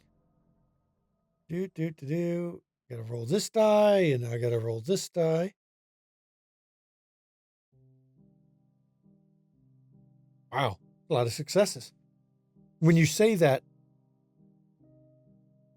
you see her hands clench into fists. And then you see several small objects start moving, falling off the shelves around her.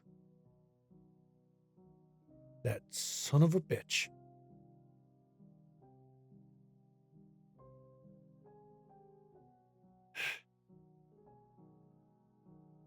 You must fill me in as soon as you have more info. I will.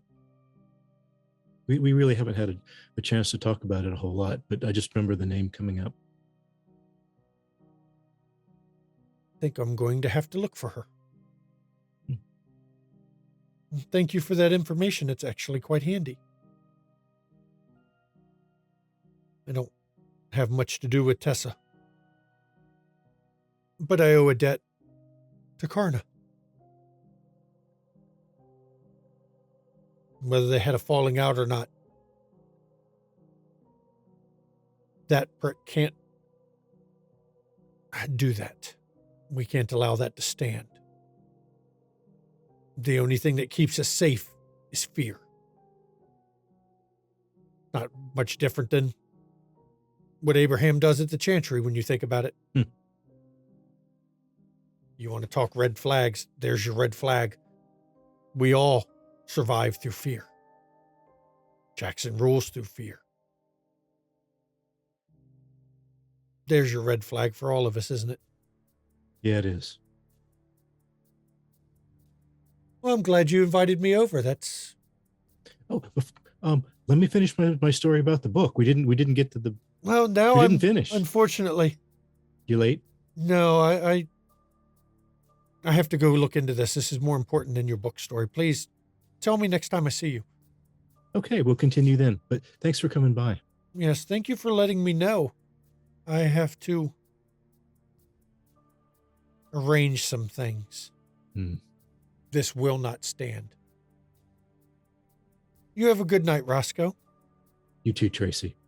And she turns and she's not storming out, but she walks with a purpose, dedicated. She seems very upset. And as you pick up the books that fell from the shelf around her, I think this is where we are going to go to break, everybody. Hope everyone's enjoying. Go ahead. At least I didn't get slapped this time. No, you did not. And please, I hope everyone is enjoying the season finale, and we will see you in 10 minutes. Please enjoy.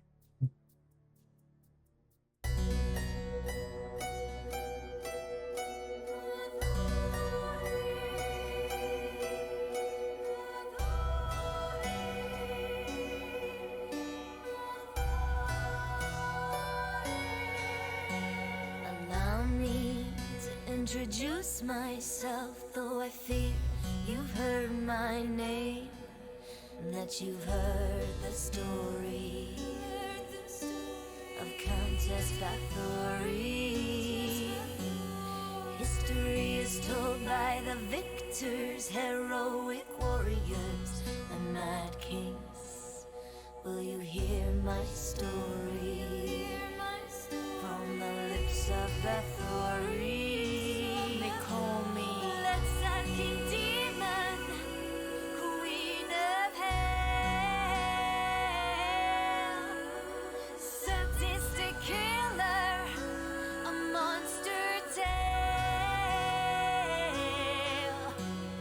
Bathing in the blood of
my property. My plea was never offered. All my confessors were all tortured, or how they destroyed me for my property. They put me up, shut me up, shut me up, put me up, put me up, shut me up, and told a story of a bitch called Bathory. Blood-sucking demon, queen of hell, sadistic killer, a monster tale, bathing in the blood of virgins, deeply beautiful, drinking the blood of virgins,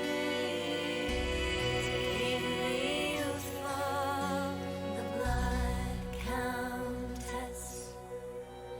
Who is she really? Who is she really? Blood countess. Who is she really? Elizabeth Bathory.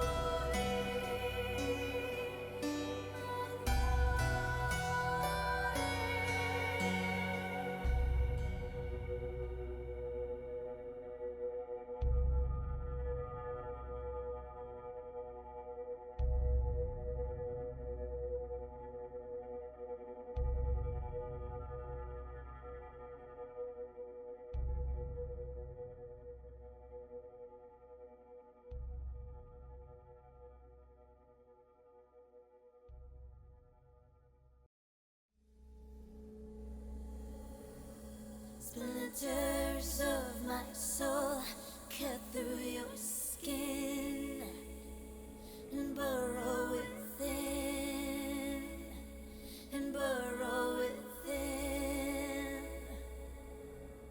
Splinters of my soul cut through your skin and burrow within, and burrow within.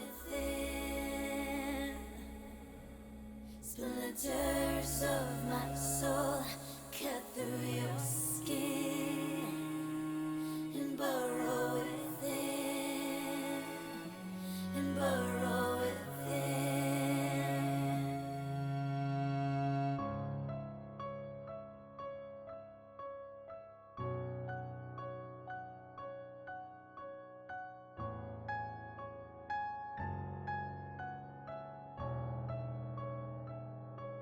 I've always been the hunter, nothing on my tail. But there was something in you I knew could make that change. To capture a predator, you can't remain the prey. You have to become an equal in every way. So look in the mirror and tell me, who do you see? Is it still you?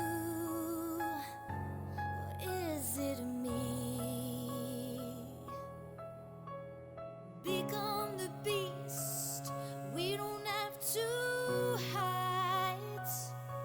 Do I terrify you? Or do you feel alive? Do you feel the hunger? Does it howl inside?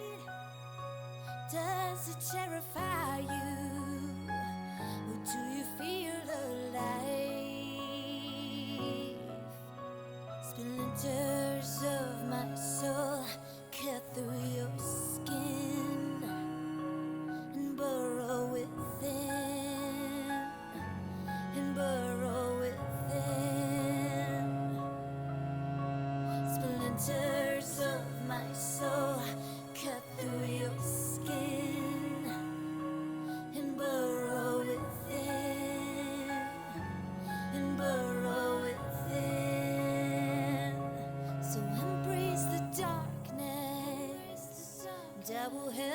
see that you can be limitless and fearless if you follow me. We are the lions in the words of lambs.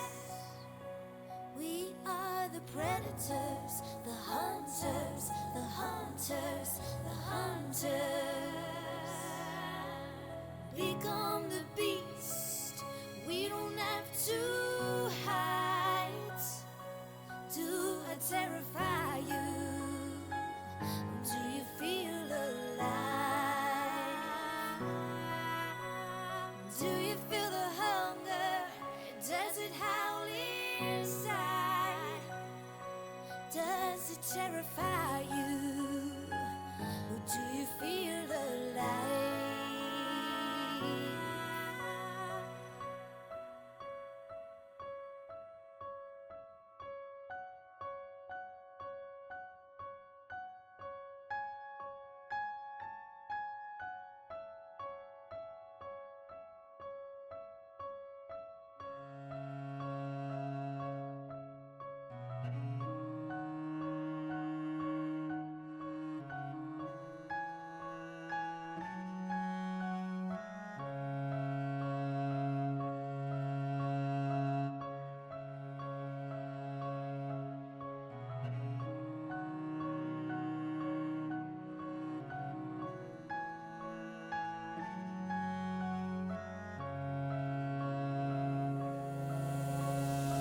Splinters of my soul cut through your skin and burrow within, and burrow within.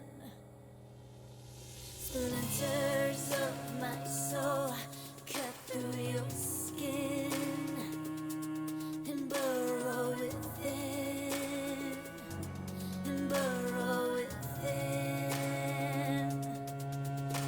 Splinters of my soul cut through your skin and burrow within, and burrow within. Splinters of my soul cut through your skin to burrow within. Do you burrow within? Do you feel the hunger? Does it howl inside? Does it terrify you? Or do you feel alive?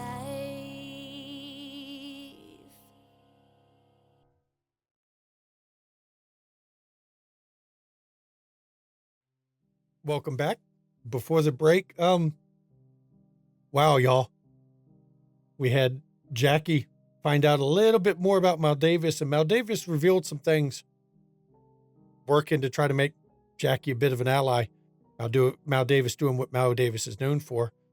Jenny found out some very odd things about Bobby Weatherbottom, some things that she didn't expect to find out.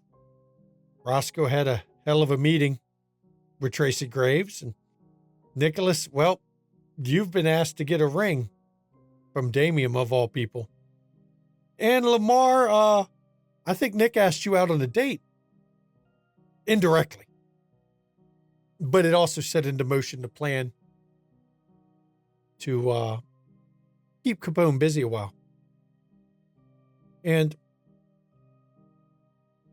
this is a night or two later, not very long after the events in the first half of the episode.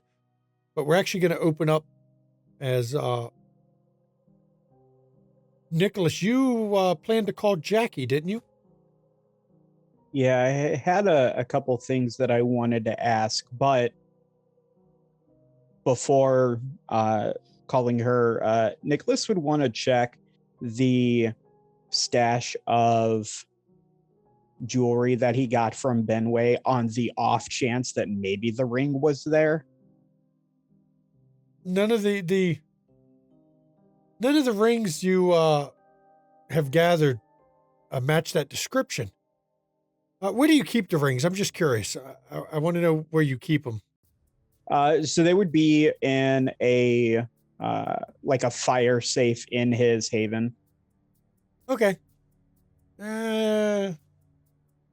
Let's see here. What to have you roll real quick? I just want to know if you noticed something.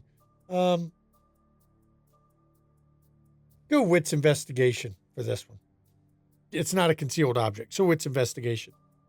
I have I just have no idea how to figure out how to. I have some specialty in investigation, but I can't read it. Unnatural. I can pull it up for you. You hit the It's like gear. unnatural something or other. Unnatural death. That's not going to apply for that's that. not gonna. Okay. Yep. So you said intelligence and investigation. Yep. Wow. 5 successes on 4 dice. It's a messy critical, but you're in your haven, so I'm going to be polite this time. You're pretty sure. I mean, you had the rings in there. The rings have moved around a bit in the box. One of them, it's not in the same order you put them in the box. It's been moved.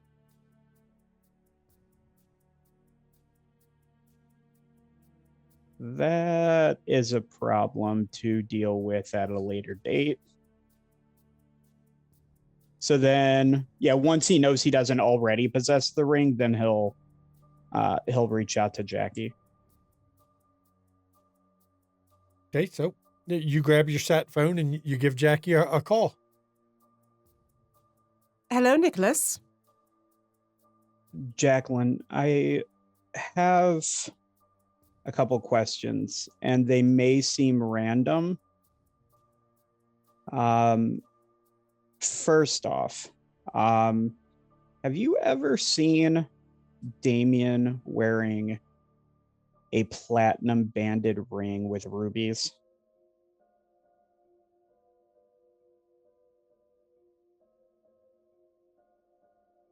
I can't honestly recall, but I will be meeting with him soon. I'll make sure I take note of it if he has it on. Please do. Is it important? Quite possibly. Huh. Certainly of interest regardless. Interesting. I mean, if you need rings, I have an excellent jeweler.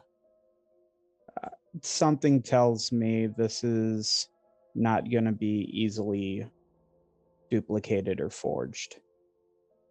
Understood. Then I will keep an eye out for it, and if I notice it, I will let you know. The other thing I wanted to ask, and this may be a bit forward considering we are still new to each other. With everything that is coming in the near future, and my understanding that Miss Zal is lost, would you have any issues if I were to invite her to join myself and Matthew in the basement? My only reasoning is, with everything that is happening, and my estimation that it will get worse the closer the storm gets, she may not be prepared. Are you planning to take her under your wing?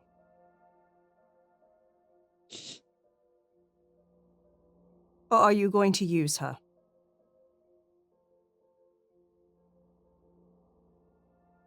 May I be honest with you? I would prefer that, because if I catch you lying, I won't trust a thing you say. Initially, I would say it was probably use her, but I find a sort of kindred spirit where I feel now is more. If she doesn't know who she is, it's easier to overlook. Her origins. ancestry. Yes. So I would say now it is. I appreciate your Kindred honesty. spirit. I appreciate your honesty. If you intend to take her under your wing,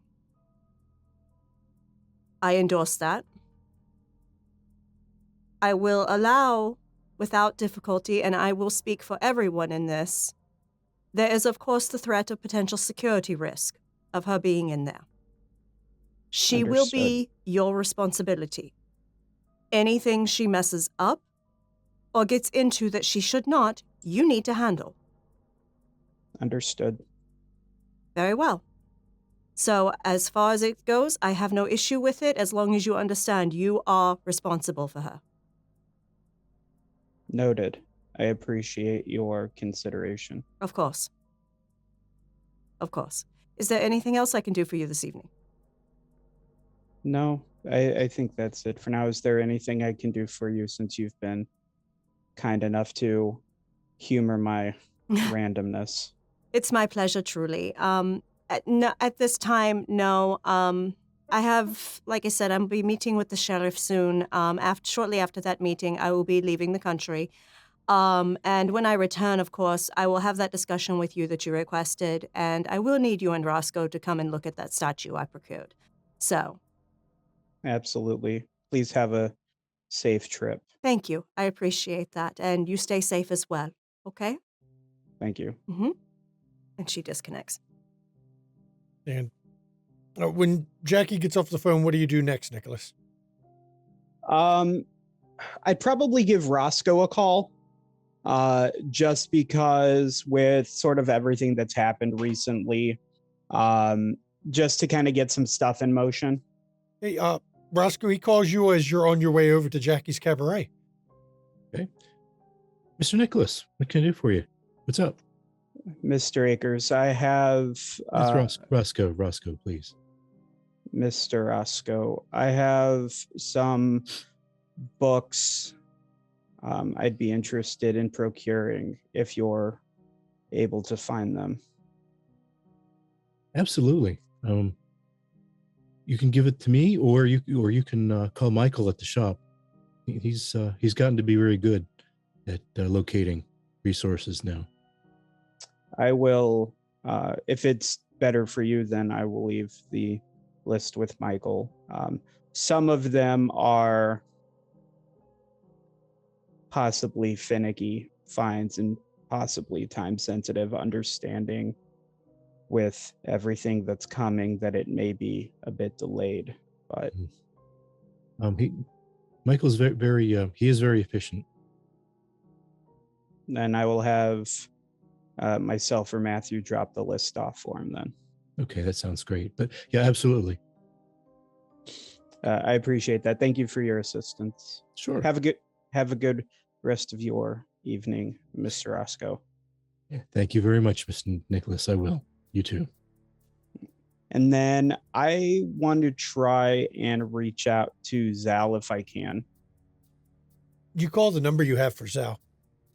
It actually rings 3 times. And then Zal's voice comes on. Nicholas, is that you? Yes. Is everything okay? No. God, I don't know where I am. I don't know what's going on. I think I'm in danger, but I don't know. What's going on around you? I can't see anything. It's dark here. It's too dark. What's the last thing you remember? I was playing guitar and someone came up to me and asked me about my music, and then I woke up here in this dark area, and I'm handcuffed to something. Where were you playing? And she gives you a cemetery. It's right in a public area, no less. It's not somewhere that would be easy to snatch somebody from, for sure. I don't know it. And then just the line goes dead. So immediately after that, he'll reach out to Matthew, and the two of them are going to go look for her. So Nicholas, with a storm coming, is going to go look for Sal. Now we're going to flash over to Jackie in the cabaret because we're expecting Roscoe. And Roscoe, you get there shortly after your phone call with Nicholas. And when you get to the cabaret, now Etienne sees you come in, and as always, when I describe this place, when you come in, there's actually there's a woman singing up on the stage. It's not burlesque; she's just singing, but it is a rather raunchy song. But Etienne sees you and just nods at you. She's expecting you, sir. Thank you, Etienne. And he points you down the hallway to the manager's office. Okay. I head down and I knock on the door. Enter. I come in. Hi, Jackie. Hey, Roscoe. Come on in. Have a seat. Thanks. Got a couple things I wanted to let you know about. Sure. One just, well, the easy one, just off the cuff. You know that tongue that we heard some news about? The one that Benway said that he had sold to a guy that wanted the statue that I bought. Right, Bartleby, right? Yeah, yes. Well, apparently that didn't just come from Benway. That was originally from the Milwaukee Chantry. What? Yeah, I don't have any other notes on its provenance, but since I know you have some interest in that area, I thought you should know that. Yes. And the was second, it raided or something at some point? I don't know. Huh. Do I know Storyteller? As far as you know, whatever happened with the Null Zone caused the fall of the Chantry, but the Chantry was Karna run at the time, so you never got any real info from it because Karna don't normally speak much to the pyramid. And Jackie kind of knows a Tremere ain't going to tell all their secrets anyway, so it's fine.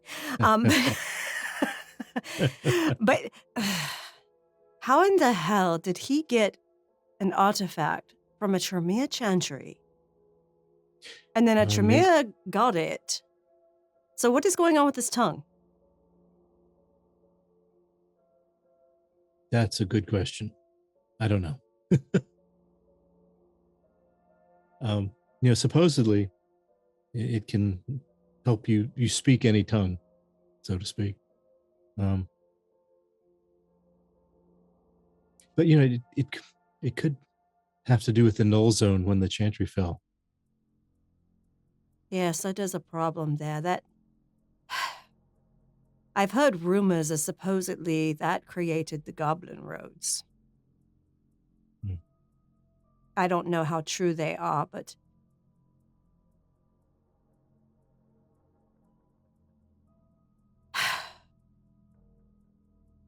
this is a long-term plan, Roscoe, but honestly,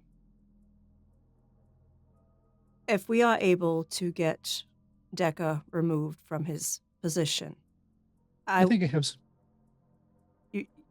Just a moment, please. I actually plan to use the time between now and then to build up a court and declare Praxis of Milwaukee. No. I think I may have some information that may help you in that regard. Really? I was speaking with one of my friends tonight, Tracy, on some other things, and she mentioned Karna in passing, and I just mentioned that I'd heard, I didn't mention any names, of course, but that you and Isabella had mentioned Tessa, who she recognized immediately as Karna's direct child. The way she took the fact that he had taken her as a bargaining chip to be used, well, she didn't take it well at all. Oh, she's a woman after my own heart. I'm not sure he's going to live through the night, to be honest. Well, we shall see. I'm still awaiting getting word from my people on potential places he may have hidden her, or where he's been going, or what his people's been doing. my people have to be very discreet there. They have to be very discreet. But, and I know that Isabella is working her contacts as well. So I know she's trying to get what information she can to get Tessa out. But yeah, that is excellent to hear, though, that Tracy took it as she did, because that is a potential ally for reinforcements if we need it to get Tessa out. I think her plan is to track her and find her immediately. Then best of luck to her. If she finds her, great. Great. Of course, that will leave us to deal with any fallout. Mm-hmm. So, perhaps I will have to make an arrangement to speak with Tracy at some point. But actually, back to what I was saying, if I'm able to do what I believe I will be doing, I will actually be doing some of this work while I'm in Edinburgh. I would basically offer to you a position. Your capabilities and research is second to none. I would be very interested in that. Good to know. I can't make promises yet. I need to make sure I have the support to do it, because if I lack the support, it's useless. But if I have the support to do it, it will be something I do. And if I can, I would offer something to you. Because I believe your mind for research would help a lot with that null zone. I would be very glad to serve. Thank you. Thank you. So, besides Tracy, anything else? The tongue, No, Tracy, is that it? That's that. Like it isn't enough. Right. While you're gone, is there anything you need us to do? Just be safe. Take care of yourselves. Take care of your people. My people are handled. Those that I am close to in the city, one of them just got married, and she had a location wedding in the Bahamas. And the other one just happens to be her best friend, so they're down there together. And then I am taking Etienne with me. Peter's going with me. My people here, they are well cared for. They get paid very well. They have access, to stuff.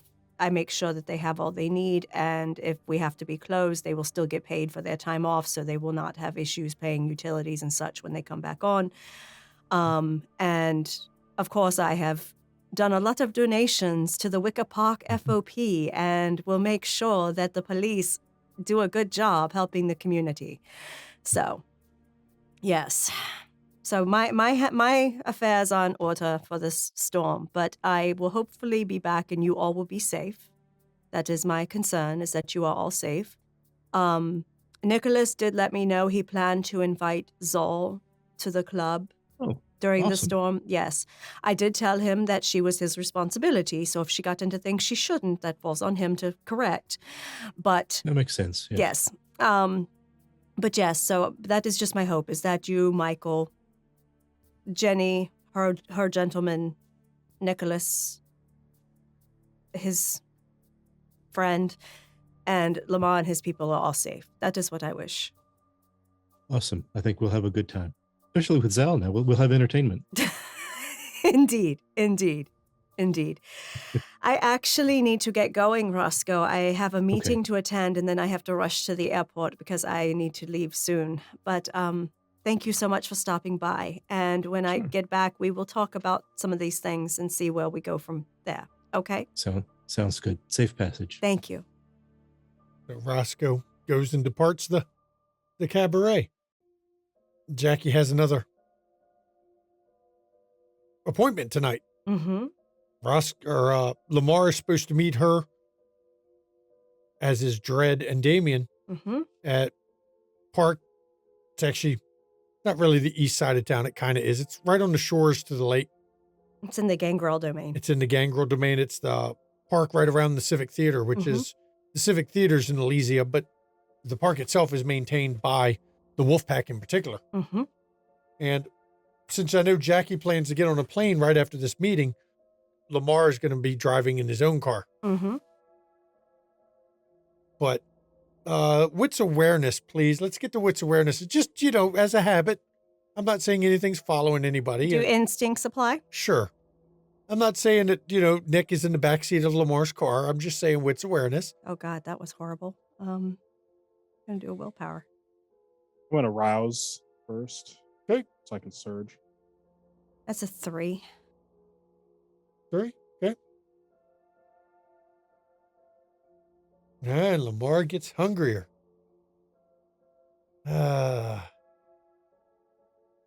With 5 successes. Thou art an abomination. Thou art cursed by God. Walk in the shadows. All things you touch will turn to dust.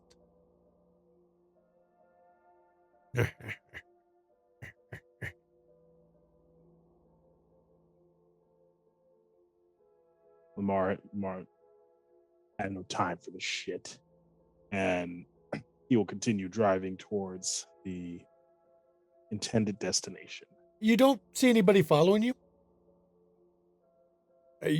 You're pretty confident in that assessment of nobody following. And when you arrive at the park, in the main area, you see Dred's bike. Jackie recognizes it instantly as they pull up. And also a van you recognize because you've ridden in it.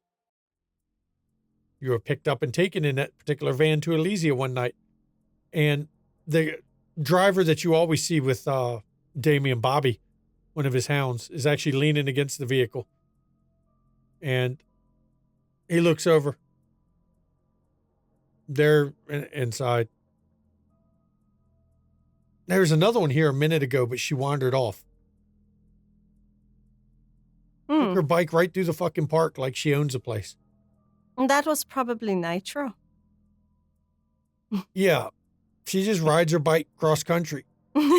Excellent. Thank you. And Jackie actually has a small briefcase with her for this meeting. And she walks in. Etienne just nods. Ma'am, I'll Stay with the car. keep Bobby here company. Excellent. And you two head on in because Lamar, you arrived about the same time. Mm-hmm. And the two of you head deeper in. Now it's nighttime. There are a few people in the park, but not many. And as you get closer to the Civic Theater, there's no play or anything tonight because, goddamn, it's cold out. This is Chicago. It's wintertime. But there's one or two people near the theater. But as you go further from it, you start to see less and less people. And you obviously catch the sight of Dred and Damien eyeing each other, which is rather amusing because Damien appears to be 15 or 16 years old, and Dred's Dred a big is man. tall, dark, and handsome. Yeah, so it almost looks like David and Goliath staring each other down when you two approach. Good evening, gentlemen. Thank you so much for agreeing to meet. And both of them kind of give a half smile, and Dred's like, Jackie, Lamar.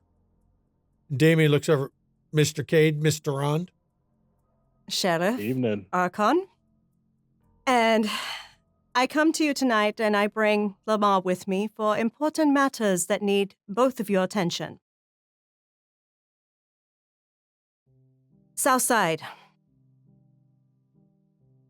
There has been an influx of anarchs to Southside as reinforcements to the organization run by Alphonse Capone. And Damien's like, he's dead. I have an eyewitness to his continued existence, and she points to Lamar. I saw him up close as I am to you right now. So if I went and got a Tremere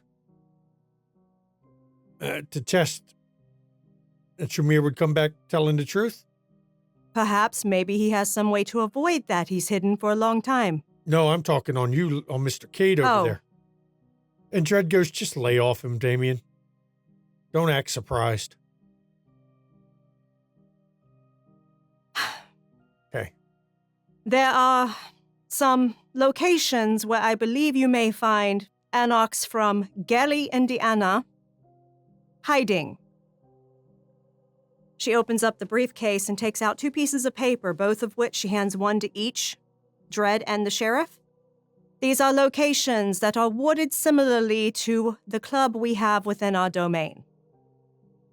An anarch from Gary by the name of Marco came about a month and a half ago to our club with Killian Roche to attempt to destroy us. Damien looks over. Wait a minute. From Gary? From Gary. Some of his fucking juggalos are, sorry, that's what I call the ones who worked for Juggler back in the day, the juggalos. Yeah, it's an insult. Dredd kind of looks confused for a second there. And Damien actually looks over. It's way after your time, old man. Needless to say, these locations are of note because Marco did not flag our alerts. So, it is likely other anarchs associated from Gary are hiding in places with similar wardings.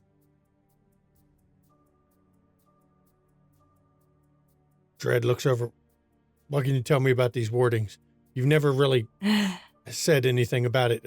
Should we be worried anything to... I know for a fact, well, as you know, with how you assisted us in the beginning with that location, your wolves had no difficulty crossing the threshold. However, small animals and insects will die if they cross it. As you recall, my wolves didn't go in the building. They were outside the building.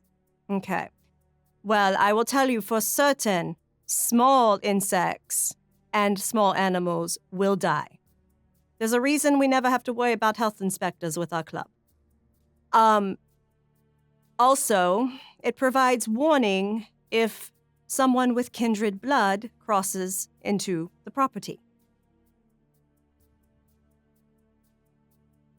Okay, so when we hit them, we have to hit them fast. You have to hit them fast. And Damien looks over. Whoa. Not this wee shit. Sure, some of these are outside the city. You can have those. You're not raiding shit inside the city. That's my territory. That's the city has been infiltrated by an outside threat, Damien. Don't look a gift horse in the mouth. No. Me and my boys are going to handle it. And notice I said my boys, and I didn't mention Alexa. Good, because she obviously lied. Well,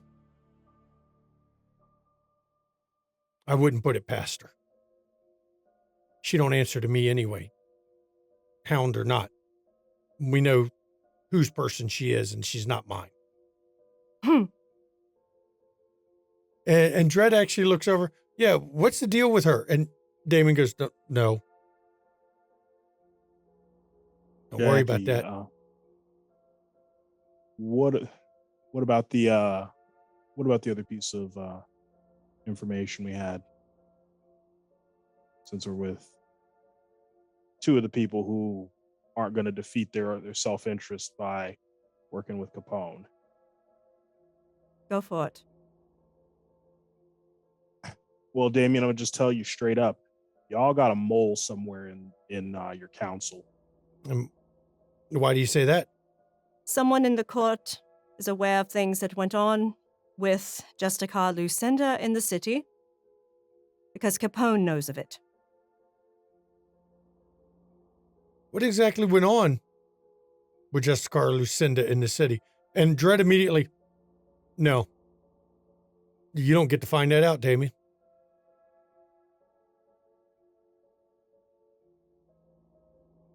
Is that how it is? That's how it is, I guess. Okay. Like I said, you stay out of the city. Obviously, as for Lamar and Jackie, you can now see that there's a bit of a dynamic between these two. Mm-hmm. Best of luck to you both, gentlemen. I have a plane to catch. Hold up. What? Lamar saw Capone, right? Yes. This is Damien speaking. Where did you see him? What circumstances? What did he say? Dredd's right. I suspected he's around anyway. But I need to know where he is. Okay, well, I can't tell you where he is. When they snatched me off the street, they threw a bag over my head. So I can tell you that much. As for why he grabbed me, well, I went down to a restaurant on the south side and left him a message with a sledgehammer, and they picked me up about a night or so later. They? Storyteller, when Damien raised his hands like that, did Jackie notice a ring? Where do you want to go? Wits awareness or wits investigation? Which one do you want to use? We're going to go wits awareness. Okay. I'm actually going to surge for that. Okay.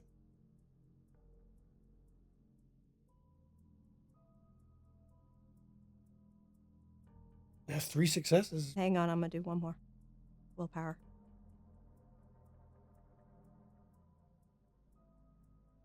Wow. 8 successes with a crit. And it's not a messy crit, no less. So, for Jackie. And I failed my rouse check. The voice speaks. For a sheriff of the Camarilla, he sure doesn't understand his fucking place, does he? And Jackie just says in her head, agreed. Can't teach these types anything. Shouldn't be allowed. Now, Jackie, as he raised his hands, you don't see a ring on his finger. But his movement, you got 8 successes. You catch the glint of a chain around his neck. The chain is definitely of a silvery metal. Quite possible he has a platinum chain around his neck. Does it appear to have any pendant under his shirt? You can't see a pendant, but the chain is the way it's hanging, it's heavy. There is something heavy on the end of it. Interesting. Mm-hmm. Okay. I'll make note of that. Okay. They bagged your head? Yep. He's got some of the old no-necks down there doing some of his dirty work. Where did you bust up? What restaurant were you at where you busted up these vehicles? And Lamar provides the name of the restaurant. Me and my boys may have to go and, we're going to have a little fun. They picked you up. Maybe they'll pick up Bobby. Or maybe they won't. We'll just bash some skulls in. Either way. Entirely possible, but they've also got... There's also a guy working for him. Nosferatu by the name of Nick. Might want to watch out for him. When you say Nick, Dred's head shoots over. Bat. Ears. Yep. I've heard of him. He was Sabat. Couldn't prove it. But we know. And now he's just he's a merc. Whoever pay whatever price he wants, he'll work for. And I do mean whoever. Well, yeah, now you know who's paying him right now, so. And Damien looks over and says, I'll talk with Wineka. Now, fuck that. I'll go talk to Cedric. And then Dred laughs. What? Don't like the tent city? Not your kind of place? I don't walk into armies.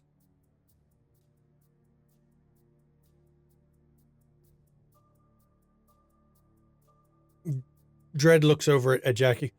You got your plane to catch. Go on. Indeed. You gentlemen have a good evening. And Damien looks like he's going to say something, but he decides not to.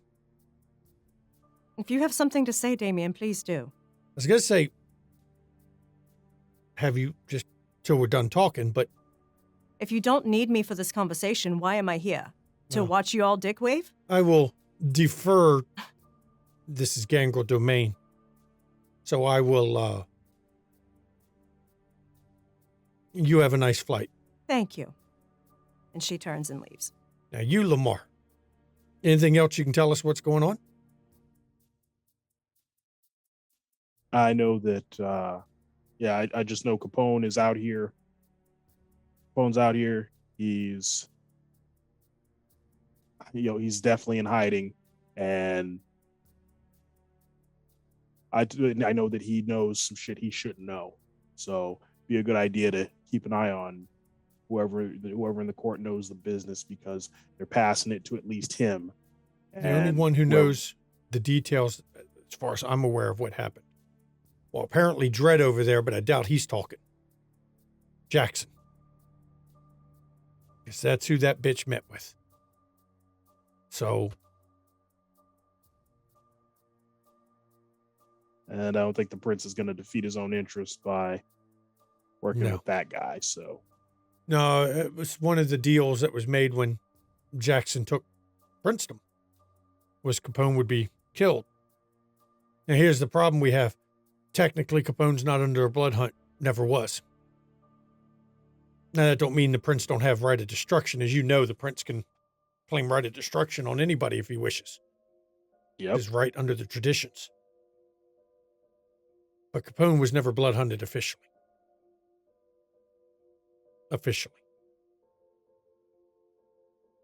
But he's still running around. We've got a problem. Because that was one of the conditions of Jackson becoming prince. You see where he's in a bit of a bind there? I do. We'll have to have a talk with Alexa. Because she killed him. Or so she says. Now, I'd been hearing rumors that she'd failed it anyway. Now, Kathy let me know of that one. So.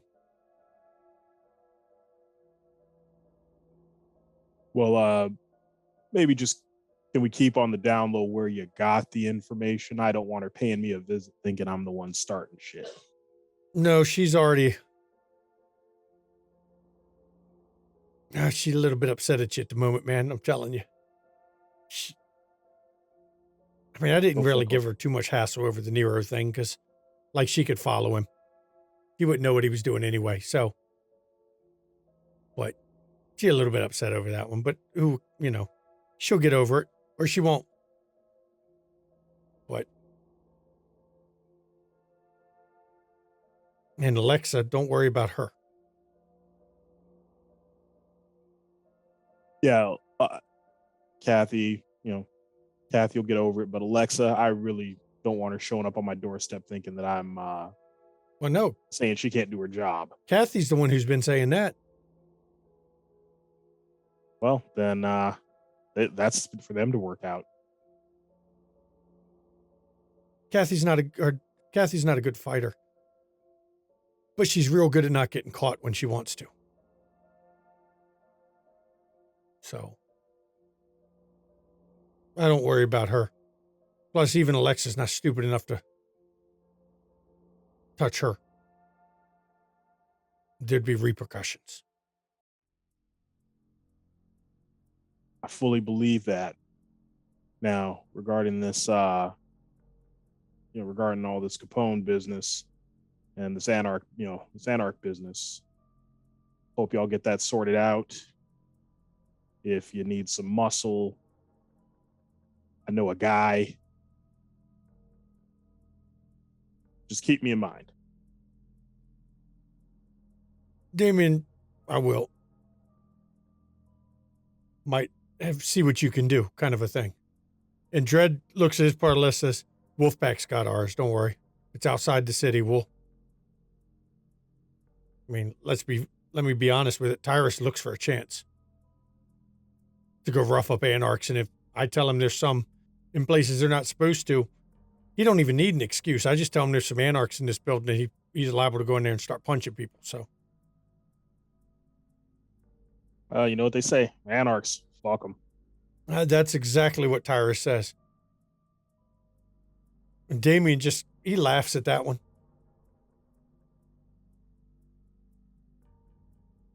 Okay. I'll look into this. Thank you for bringing this to my attention. And when you talk to Miss Duran, thank her. And I'll Dredd do actually just looks that. over and says, yeah, tell Jackie I said thank you. I'll pass that along. You gentlemen have a good rest of your night. And as you start to leave, you do notice as you're coming out that Nitro was basically about 200-300 meters away, making sure no people walked up. And you also catch a glimpse of I would call them oversized dogs, but we know the truth of the matter, that are prowling around this part of the park at night. And as you're heading out, looking out over the lake, when you pulled up here, it was clear outside, but it's not now. There's almost a solid wall of clouds coming in from the center of the lake. Solid wall. Yeah, I'm definitely not sticking around for this shit. And Lamar gets in the car and he will drive off and he will tell he'll call Tariq real quick and just tell him close the store. Okay. Now, real quick before we go to another scene, Nicholas, you and Matthew went and looked around this cemetery. Not only did you not find her, the people there, some of them remembered her. Nobody remembers seeing anyone speak to her. They just remember her suddenly packing up her amp and guitar and getting in a vehicle. Did they have any info on what kind of vehicle it was? There's the odd part. None of them can remember the exact vehicle.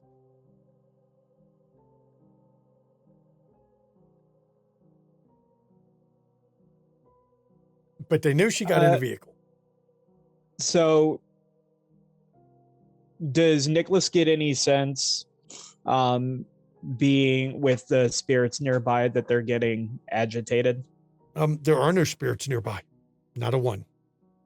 At which point Nicholas will look to Matthew and say, we should head to the club. Even the ones that normally stay in the cemeteries that seem to be repeating over and over the same actions, they're nowhere to be seen, which is really odd. Nicholas is going to operate on the assumption that if they went from increased activity to no activity and like considerably less activity, it's time to hunker down. And Jackie, as you get to your plane, you see the cloud bank rolling in. And as your plane takes off, first thing you're told, the pilot says, man, we're going to have to climb really fast, really hard. Hold on. We got to get above this cloud bank because I've seen nothing like it. Excellent. Excellent. And she goes and tells Abigail and the gentleman. Okay.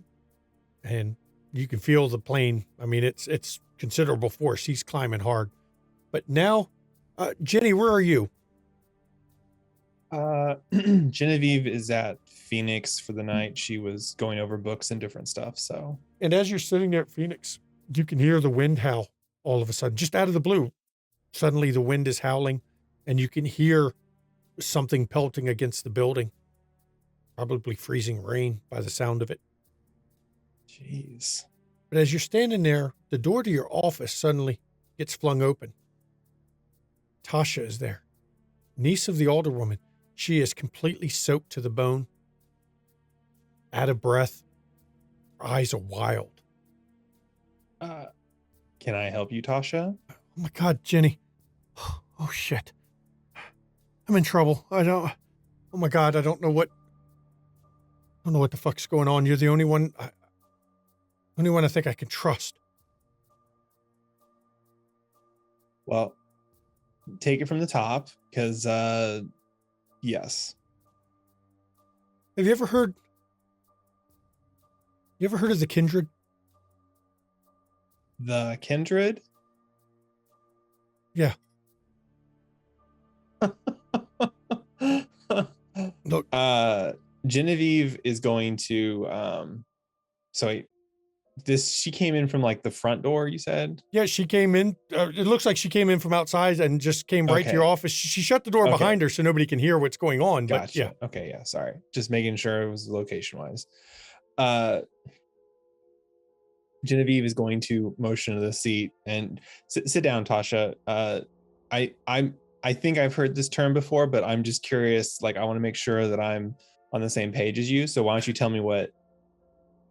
I did what you said. I've been going to the school, getting classes, working on my education, and you had told me to take a philosophy course, so I did.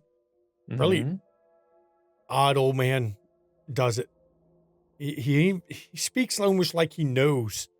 Like some of the stuff he's talking about, he knew him. It oddest damn thing, but that's not important. I needed feedback on one of my papers.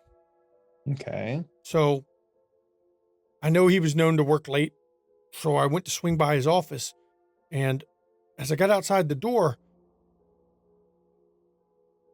I heard him talking to some students. And the way he was talking to him, he said that this was their last chance and failure meant death. And they had to do this for him. But I can tell you, I've seen these students around the campus before, and I don't know how to explain it. It's almost hard to believe, but they're called the kindred, but they're vampires. How so? Sorry. When you say they are vampires, why are you saying this? I met Jolene. She's one of the students, and she went out on a date with one of them one night. And she's always been a healthy girl, but she come back and she's anemic. The doctor said that she was missing a lot of blood, though she was alive. But God, does that mean she's going to be a vampire? Oh, shit. I don't know what. And one of the first things they've been teaching in school, you got to look at what you see. And it just all clicked into place. A bunch of little things I've seen in my time here with odd shit that goes on around the city. People that I swear can't be who they claim to be. I'll give you an example.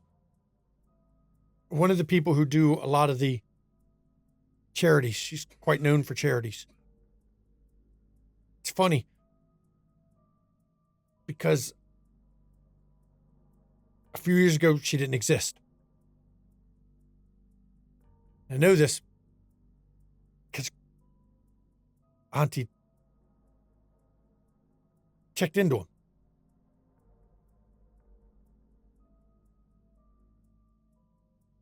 I wouldn't be coming to you except one of those people saw me as they were coming out of the office. Okay. And he did something when I went in the office because I don't remember walking in. I don't remember anything else. I came out of the office, but I did remember conversation before I went in. So, do you know? Have I lost my mind? I mean, do you know anything about this? This is... No, you haven't lost your mind. I've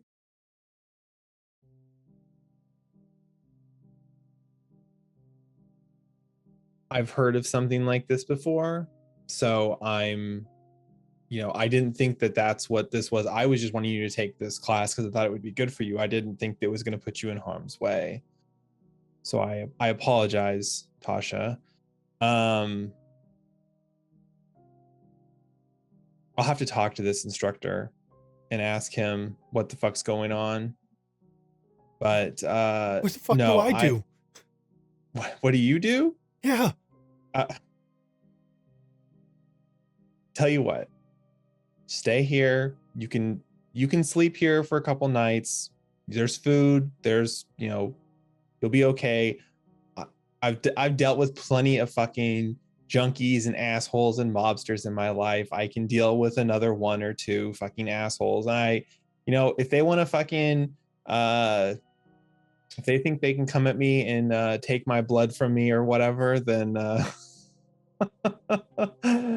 gonna have a bad time. So you can't go talk to him tonight. The storm out there is crazy. No. It's too much.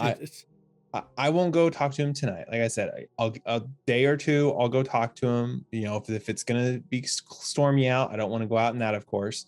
So, yes. Genevieve is going to activate Sense the Beast, though.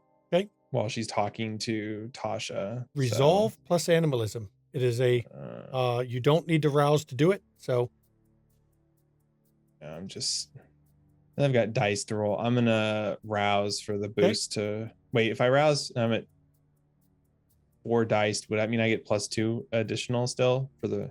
Yeah, you get you of course get your you'll get the bonus from your stat, which is +2, and then you also get your 1 from it being a power bonus of your blood potency. So you end up after rousing with 3 dice extra. Okay.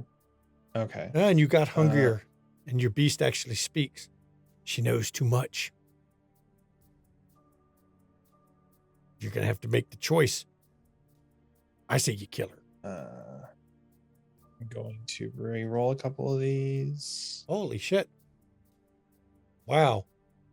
8 successes. That's impressive. As you reach out with your supernatural senses. She is not kindred, but she has kindred blood in her right now. So he ghouled her. Or started to ghoul her.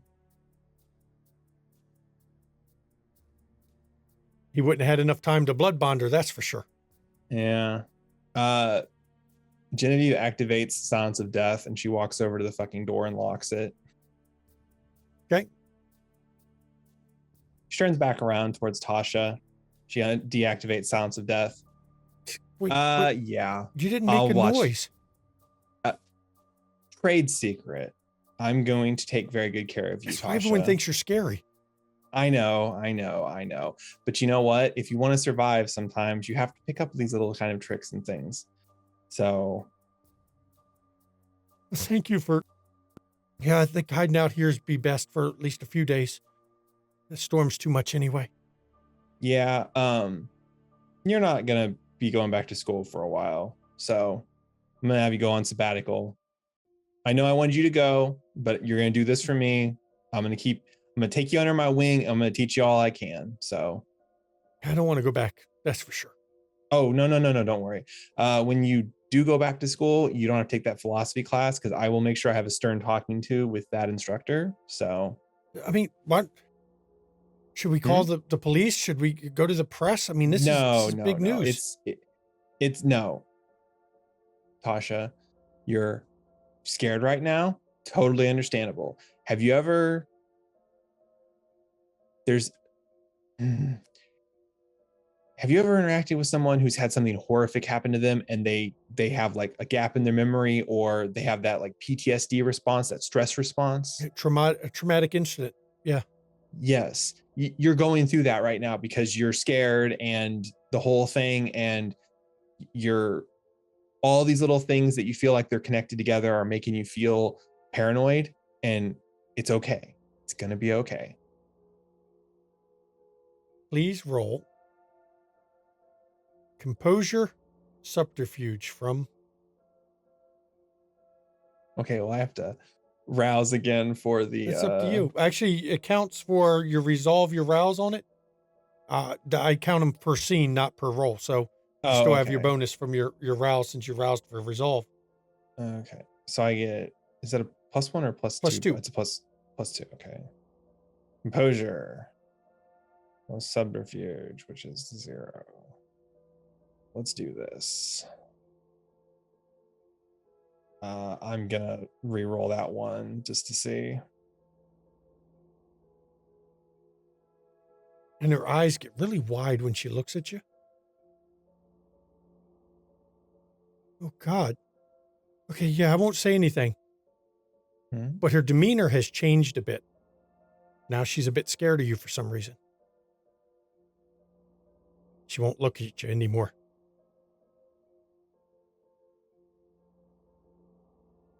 It's okay to be scared, Tasha. Like I said, I'm going to talk to the not instructor. They're professors at this level, I suppose, aren't they? I'll talk to your professor. I'll have my man contact the school and get the paperwork and stuff. So. That's fine. That's fine. I'm just tired and need to sleep. That's all. Yeah. No, for sure. I'm seeing shit, so I know I'm overtired now. It's been stressful. You're stressed out. I mean, did you run here from the school? Since you're all wet? Yeah. Oh shit. You know what? I think I've got some change of clothes here. Well, I'll go get those for you. Stay here, and Genevieve will go and try and get the clothes. So. And Jenny gets clothes and tries to settle her in and ease this poor Heinz fear. With a storm raging in and Jackie flying over it, the rest of the coterie. Out of nowhere comes this driving wind and rain that quickly turns to ice, turns to sleet and snow, and back to ice. The storm has rolled in more ways than one. This is where we're going to end, everybody. Season 5 of Windy City. We frozen a whole season, everybody. The whole season frozen. I'd like to thank the players for this season. I'd like to thank, the viewers for being here this whole season. I'd also like to thank Jenny, how she tried to handle a very uncomfortable situation for her. Because, yeah. And viewer vote, everybody. Now, first of all, this is a season finale. So everyone gets a bonus XP for the season finale. Plus, the viewer vote. This week, I am going to give the viewer vote to everybody. It was close enough on the votes. Just as a heads up, we will be doing our viewer or XP a little different next season.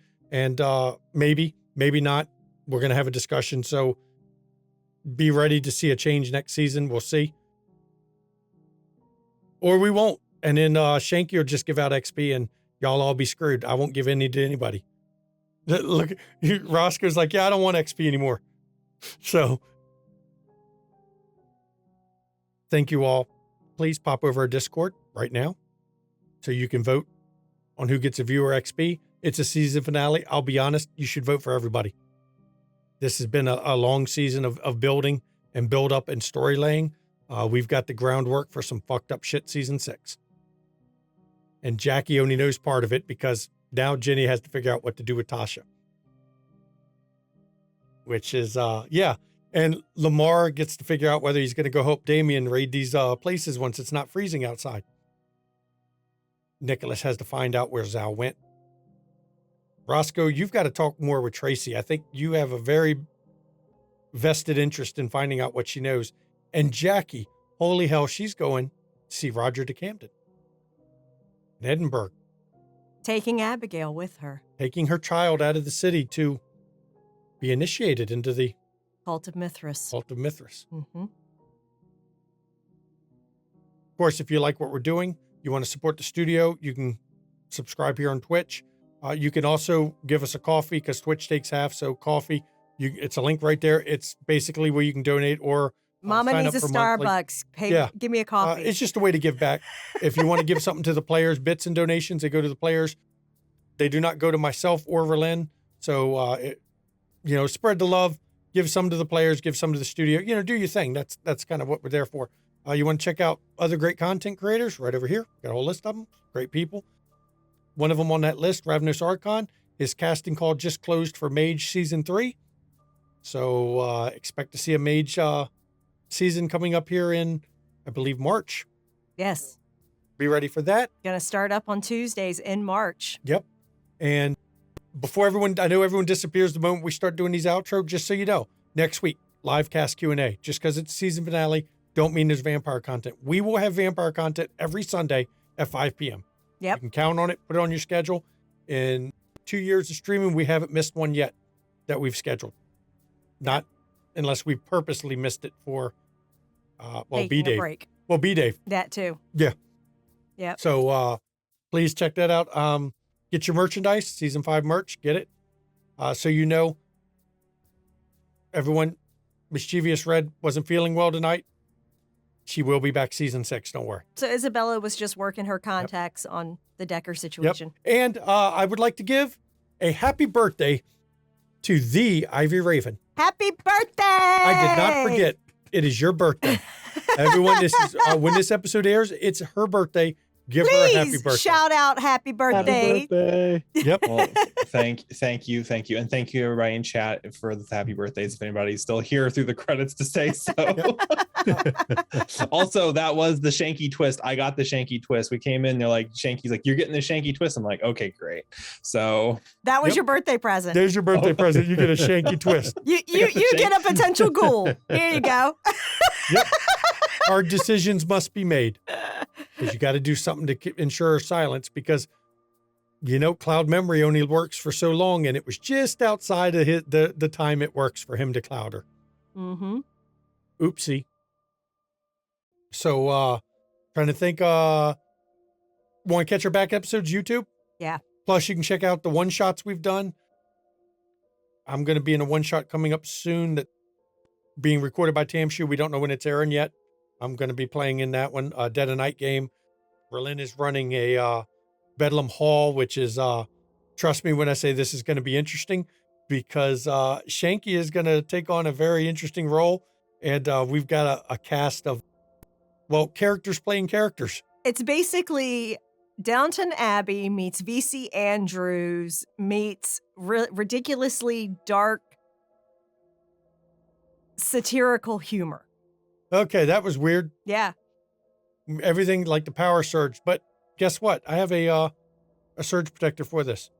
Okay, so schedule, since Shanky's rambling. Yep. Schedule coming up. Thank you so much for joining us for the season finale of season 5 of Windy City After Dark today. We appreciate you stopping by and spending the time with us to enjoy our content. We hope you had a good time. Coming up tomorrow, we have Tormented Souls, our D&D 5e Curse of Strahd campaign run by Tamshu. That is the basically session 8 of this series. It's just started back on the 7th, so this is the second one of this season on the 14th at 8 p.m. Eastern. You don't want to miss it. Then we have on Saturday a D&D 5e one-shot run by Tis. It is actually set in her Ishvel setting, her homebrew setting of Ishvel that she ran her long-running campaign in. This one-shot picks up, I think, years later, where the events of Ishvel have happened, and this is now the fallout. And so we're going to see a group of players playing in that scenario again. And then, of course, as Shanky said, we will be back here on Sunday with our live cast Q&A. Please join us at 5 p.m. Eastern on Sunday to talk to us and ask us questions. Ask the new players how it is coming into an established table and trying to build up your character and get your footing and stuff like that. And come ask us about what we think about plots and twists and turns and stuff. We hope to see you then. And that's it for the upcoming week. Now, I will say that following week, after Tormented Souls on Monday, on Tuesday, I will be running my Bedlam Hall one-shot on the 22nd, so you don't want to miss it. And Shanky's just having stuff show up all over the screen. Yeah. Shanky is not doing good at his tech work I'm trying tonight. to fix it because we had a power surge and everything's gotten weird. Yep. So that's the schedule. Thank you so much, everyone. Yep. And even though everything's gotten weird, Zoom's acting weird right now. Doesn't matter. We don't need it acting right for me to say.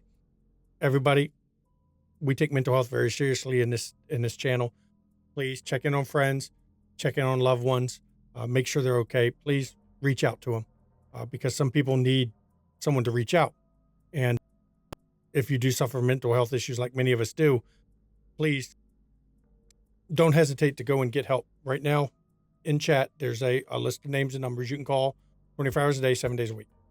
And they will talk to you without judgment because it's okay to not be okay.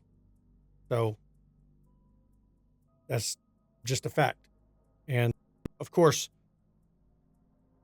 please check in on people. And now I'm going to turn it over to my wife because our remote players are kind of frozen. So I'm going to turn it over to my wife. Okay. Looks like it's all frozen to me on my Zoom. But anyway, so I'm Mama McStabber, nicest mean nurse you'll ever meet. Timber Brad here is the meanest nice nurse you'll ever meet. We're going to tell you, go get your damn shots.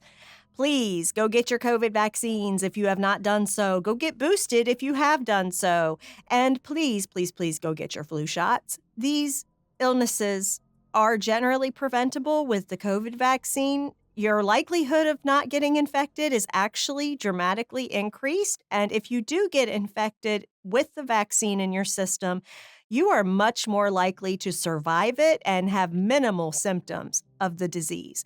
So please, please, please go get your shots. Yep. Said with love. Yep. And just so you know, it wouldn't be a season finale. We hadn't had any major technical glitches this whole season. And guess what? Now we've had one. But I thank you all for coming.